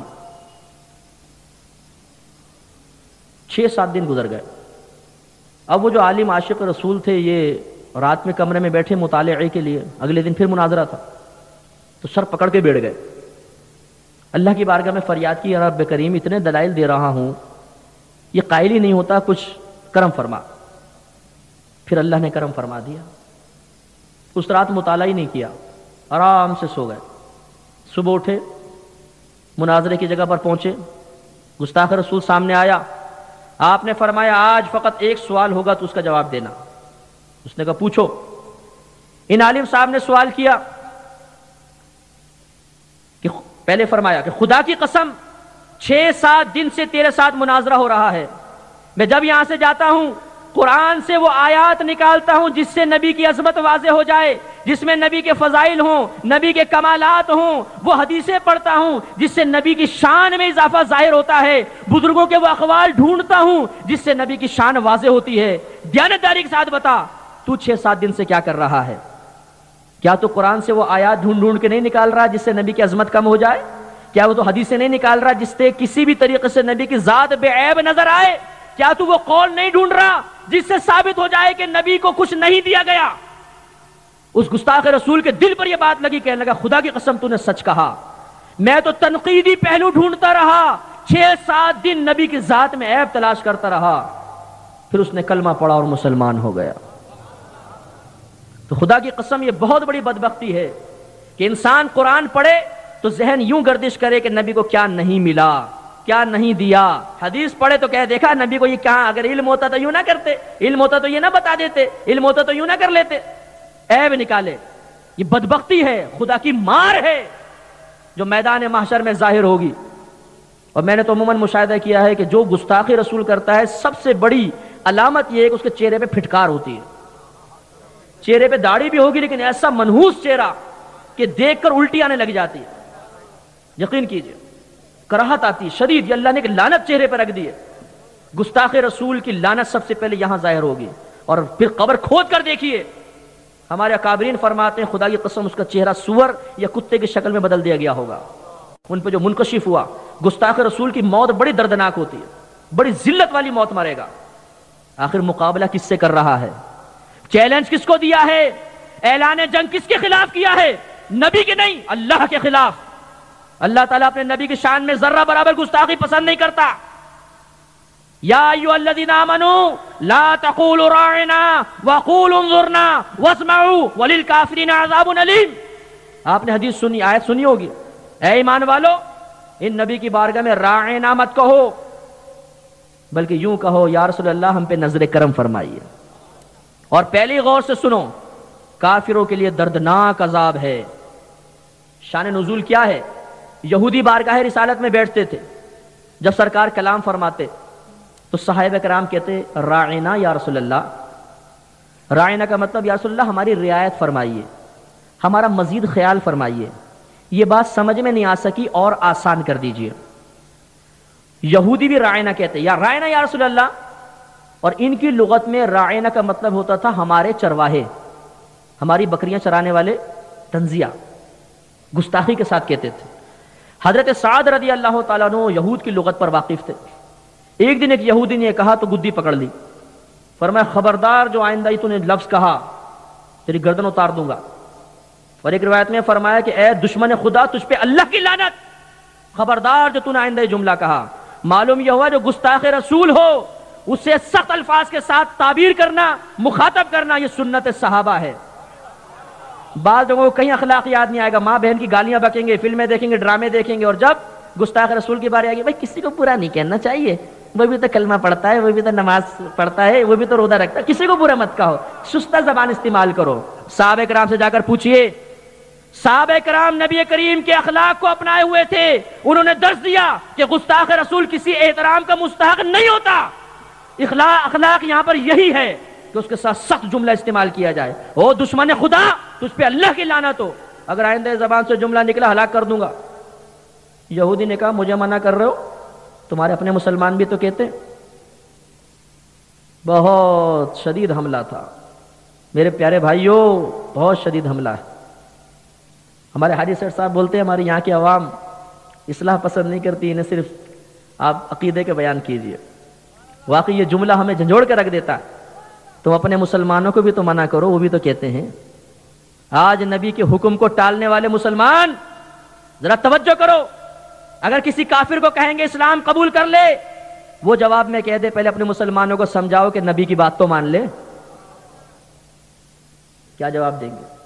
حضرت سعد رضی اللہ تعالیٰ عنہ خاموش ہو گئے، دلیل پاورفل تھی، سرکار کی بارگاہ میں رنجیدہ آئے، سرکار نے فرمایا سعد کیا بات ہے، معاملہ عرض کیا، سرکار نے خاموش ہو کے نگاہیں جھکائی، آیت نازل ہو گئی، یا ایھا الذین آمنو، اے ایمان والو، لا تقولوا راعنا، آئندہ یہ راعنا کا لفظ بھی مت کہو، وقولوا انظرنا، بلکہ اب انظرنا کہو، یا رسول اللہ ہم پہ نظر کرم فرمائیے، واسمعوا، اور پہلے ہی غور سے سنو تاکہ تمہیں انظرنا کہنا بھی نہ پڑے، اور آخر میں حکم دے دیا۔ مفسرین فرماتے ہیں آخر میں فرمایا وَلِلْكَافِرِينَ عَذَابٌ عَلِيمٌ، اس سے ثابت ہوا کہ اگر کسی نے ادنا سی بھی گستاخی کی تو وہ کافر ہو جائے گا۔ میں ایک مرتبہ جدہ ایئرپورٹ پہ بیٹھا ہوا تھا، ایک شخص ملا، اور یہ میں کوئی گھڑ کے واقعے نہیں سنا رہا ہوں، مقررین بعض اوقات ایسی باتیں بنا کے بھی سنا دیتے ہیں مزہ پیدا کرنے کے لیے، تو سچا واقعہ بتا رہا ہوں، مقررین پہ تنقید بھی مقصود نہیں، لیکن یہ ضرور عرض ہے کہ بعض اوقات نبی کی طرف بھی ایک غلط روایت منسوب کر دی جاتی ہے مزہ پیدا کرنے کے لیے، میں نے خود سنی ہے، اس سے اجتناب لازم ہے۔ تو ایسی بات چلی تو کہنے لگا، ایک مشہور آدمی کا نام لیا، آپ اس کے بارے میں کیا کہتے ہیں؟ میں نے کہا اس نے کفری عبارت لکھی ہے اور اس کو بہت سمجھایا گیا لیکن وہ نہ مانا، تو اس پہ حکم کفر ہے۔ کہنے لگا کہ بھائی آپ ایک عبارت لے کر بیٹھ گئے، کیا اس نے قرآن کی تفسیر پہ کام نہیں کیا؟ کیا اس نے حدیث پر کام نہیں کیا؟ کیا اس نے اخلاقیات کا درس نہیں دیا؟ کیا وہ ساری زندگی دین کی خدمت نہیں کرتا رہا؟ تم سب چیزیں فراموش کر کے ایک عبارت کو لے کر بیٹھ گئے؟ میں نے کہا ذرا دیانتداری کے ساتھ مجھے ایک جواب دیجیے گا۔ ایک شخص آپ کے والد کے پاس آیا اور ان کی تعریفیں شروع کر دیں، 1 گھنٹے تک تعریفیں کرتا رہا، آخر میں ماں کی ایک موٹی سی گالی دے دی، تو آپ 1 گھنٹے کی تعریفوں کو دیکھیں گے یا اس ماں کی گالی کو دیکھیں گے؟ اب وہ کچھ نہ بول سکا، بہت چنگا ہو گیا۔ تو بھائی گستاخی پکڑی جاتی ہے، اتنا سارا اگر کمال کیا، ایک گستاخی ہوگی سب ختم۔ شیطان نے کیا کیا تھا؟ 80,000 برس تک اللہ کی عبادت کرنے والا، فرشتوں سے زیادہ عالم، فرشتوں کے ساتھ آسمان پر رہنے والا، اللہ کا انتہائی مقرب، جب حکم ہوا آدم کو سجدہ کرو، عقل استعمال کی، توحید کا منکر نہیں تھا، نمازوں کا انکار نہیں کرتا تھا، اللہ تبارک و تعالیٰ کو معبود مانتا تھا، لیکن تعظیم نبی کا منکر ہوا۔ آدم کو کیوں سجدہ کروں؟ میں تجھے کروں گا، میں اس سے افضل ہوں، تو نے آدم کو مٹی سے پیدا کیا، مجھے آگ سے پیدا کیا۔ اللہ تعالیٰ نے کیا فرمایا؟ ابا واستکبرا وکان من الکافرین، اس نے انکار کیا، تکبر کیا، اور ان کا کافروں میں سے ہو گیا، کفر کرنے والوں میں سے ہو گیا۔ معلوم یہ ہوا نمازیں اپنی جگہ، روزے اپنی جگہ، ماتھے پہ نماز کے بڑے بڑے نشان ڈال لینا یہ اپنے مقام پر، جب تک تعظیم نبی نہیں ہوگی کچھ بھی اللہ کی بارگاہ میں مقبول نہیں. ایک بھی گستاخی ہوئی سب ختم. اللہ تبارک و تعالیٰ بڑا بے نیاز ہے. وہ عبادتوں کا محتاج نہیں, وہ نمازوں کا محتاج نہیں, وہ روزوں کا محتاج نہیں. فرشتے عبادت کرنے کے لیے کافی ہیں. خود قرآن کہہ رہا ہے بعض فرشتے قیام کی حالت میں ہیں, بعض ہمیشہ رکوع کی حالت میں ہیں, بعض ہمیشہ سجدے کی حالت میں ہے. خود قرآن کہہ رہا ہے پوری کائنات میں کوئی شے ایسی نہیں جو اپنے رب کی سراتی ہوئی پاکی نہ بولے. ہر شے ذکر کر رہی ہے. وہ ہمارا محتاج ہے. ہم سمجھتے ہیں گستاخی جتنی مرضی کرو, خالی نمازیں پڑھو, روزے رکھو, زکات دو, حج کرو تو انشاءاللہ مقبول ہو جائیں گے. نہیں, یہ فارمولہ جد امجد کا ہوگا. جد امجد شیطان تھا, یہ اس کا فارمولہ ہے اور فارمولہ ناکام ہوا. قرآن سمجھا رہا ہے, فیل ہو گیا, اس کی عقل گئی, راندہ درگاہ ہو گیا, قیامت تک کے لیے لعنت پڑتی رہے گی. سرکار بخاری کی روایت ہے, مال غنیمت تقسیم فرما رہے ہیں, پیچھے سے ایک شخص کھڑا ہوا. روایت میں آتا ہے کہ سر گنجا تھا, گھنی داڑھی تھی, آنکھیں اندر کو دھسی ہوئی تھیں, نشانیاں بڑی ٹائٹ ہے. کھڑا ہو گیا اور روایت میں آتا ہے نجد کا رہنے والا تھا. اس میں منصوب استعمال کریں تو نجدی تھا. کہنے لگا اے محمد انصاف سے کام لو. ہمارے نبی کو نام سے ایک تو مخاطب کیا, محمد انصاف سے کام لو. نبی کریم صلی اللہ علیہ وسلم کے چہرے انور پہ جلال کے آثار نمایاں ہوئے. فرمایا اگر محمد انصاف نہیں کرے گا تو کون انصاف کرے گا؟ پوری کائنات میں محمد سے زیادہ کوئی انصاف کرنے والا نہیں. عمر فاروق رضی اللہ تعالیٰ عنہ نے تلوار نکالی, یا رسول اللہ اجازت دیجئے اس منافق کی گردن اڑا دوں.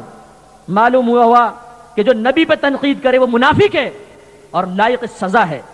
صحابہ کرام کا عقیدہ تھا وہ زندہ رہنے کے قابل نہیں ہے, لیکن بہرحال عوام کو قانون ہاتھ میں لینے کی اجازت بھی نہیں. سرکار نے فرمایا رہنے دو, اس کو جانے دو. وہ چلا گیا, غیبی نظر تھی.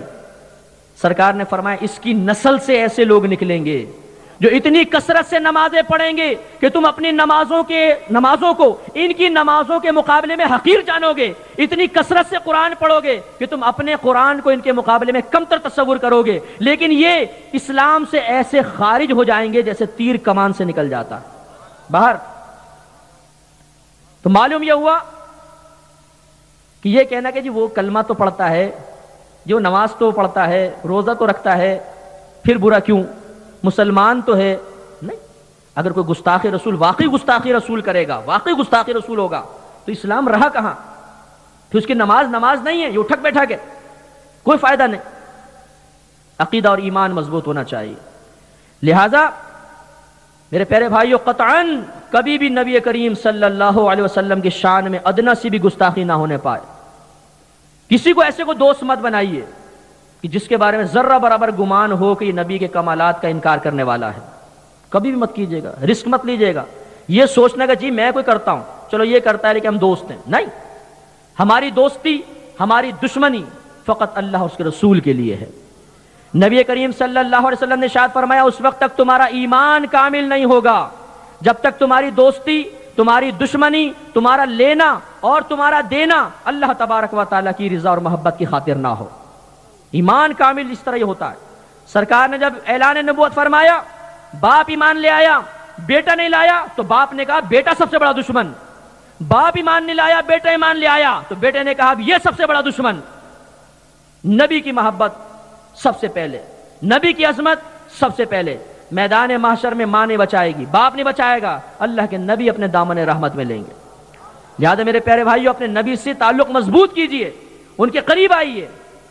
اور یہ تعلق کی مضبوطی فقط نعت خوانی تک نہ رہے, صرف اجتماع تک نہ رہے, صرف نعروں تک نہ رہے, احکامات کی پیروی بھی ہونی چاہیے.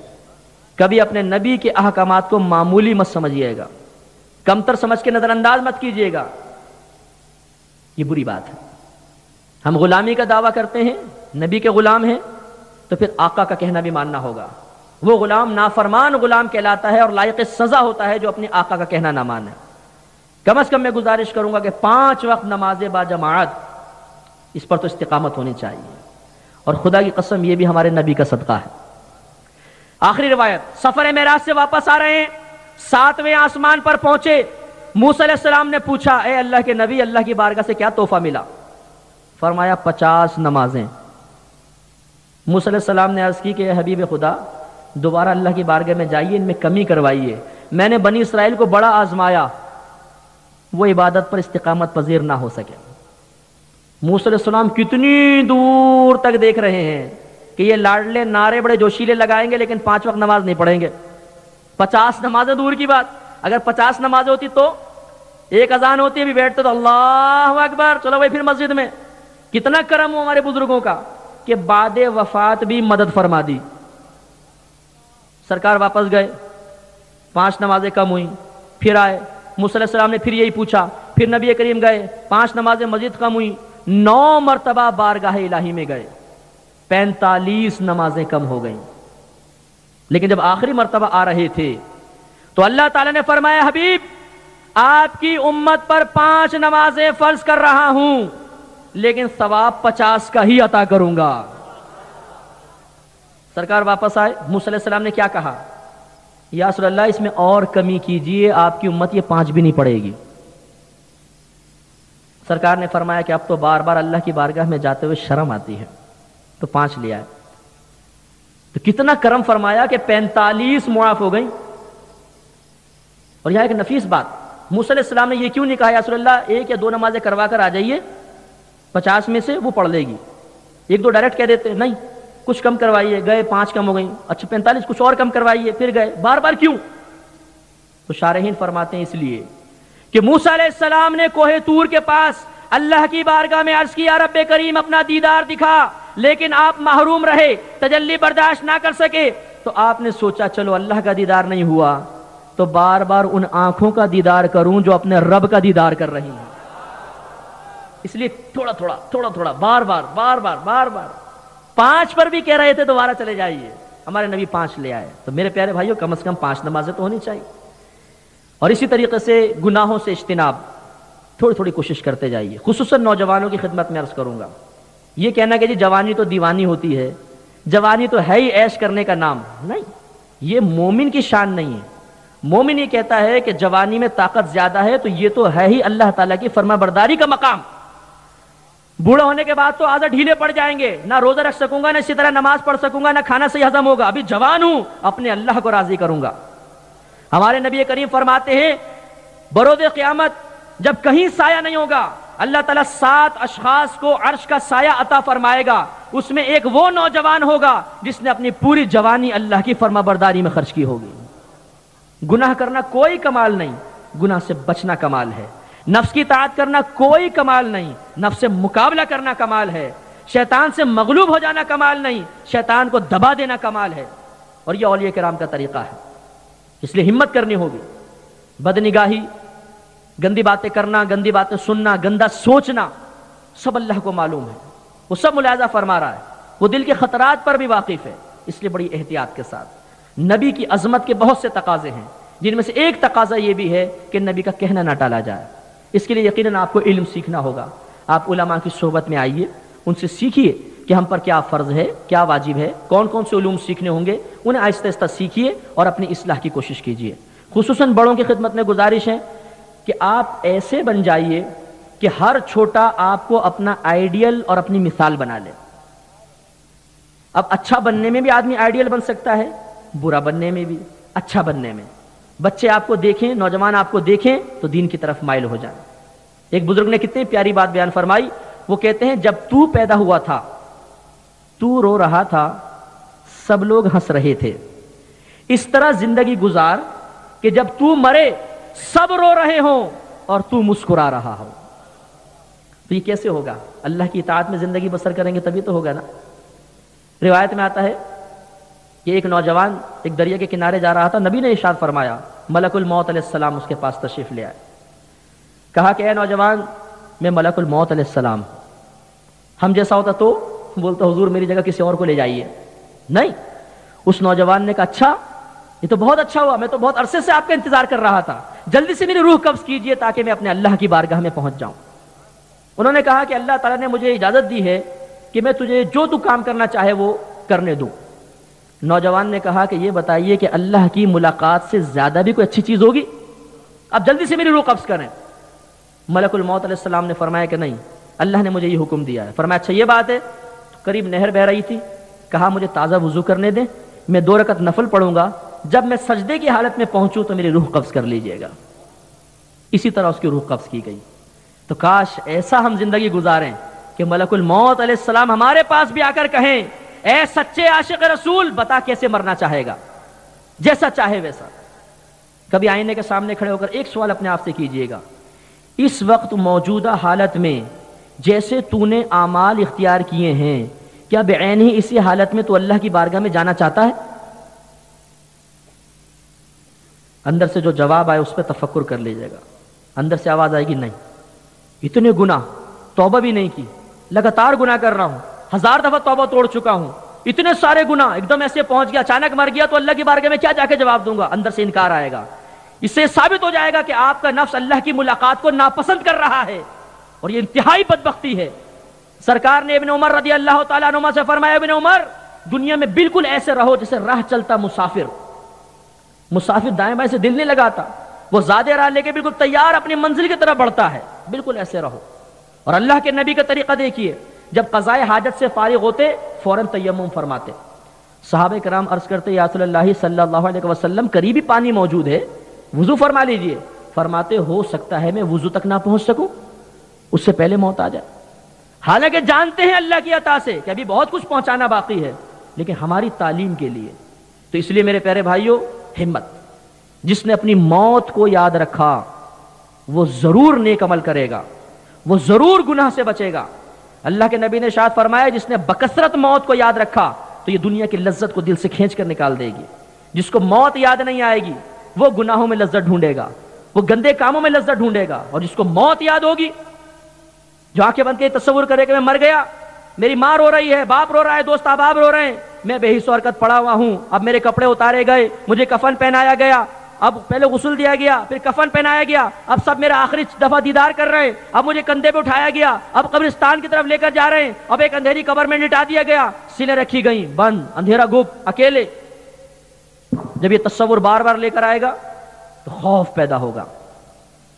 میں اپنے بہادر نوجوانوں کی خدمت میں عرض کرتا ہوں، ایک رات اکیلے ذرا قبرستان گزار کر دکھا دو، بہادری کی قیمت پتہ چل جائے گی، تمام قدر و قیمت منکشف ہو جائے گی۔ آج زندگی میں ایک رات اس قبرستان میں گزارنے کے لیے ہم تیار نہیں۔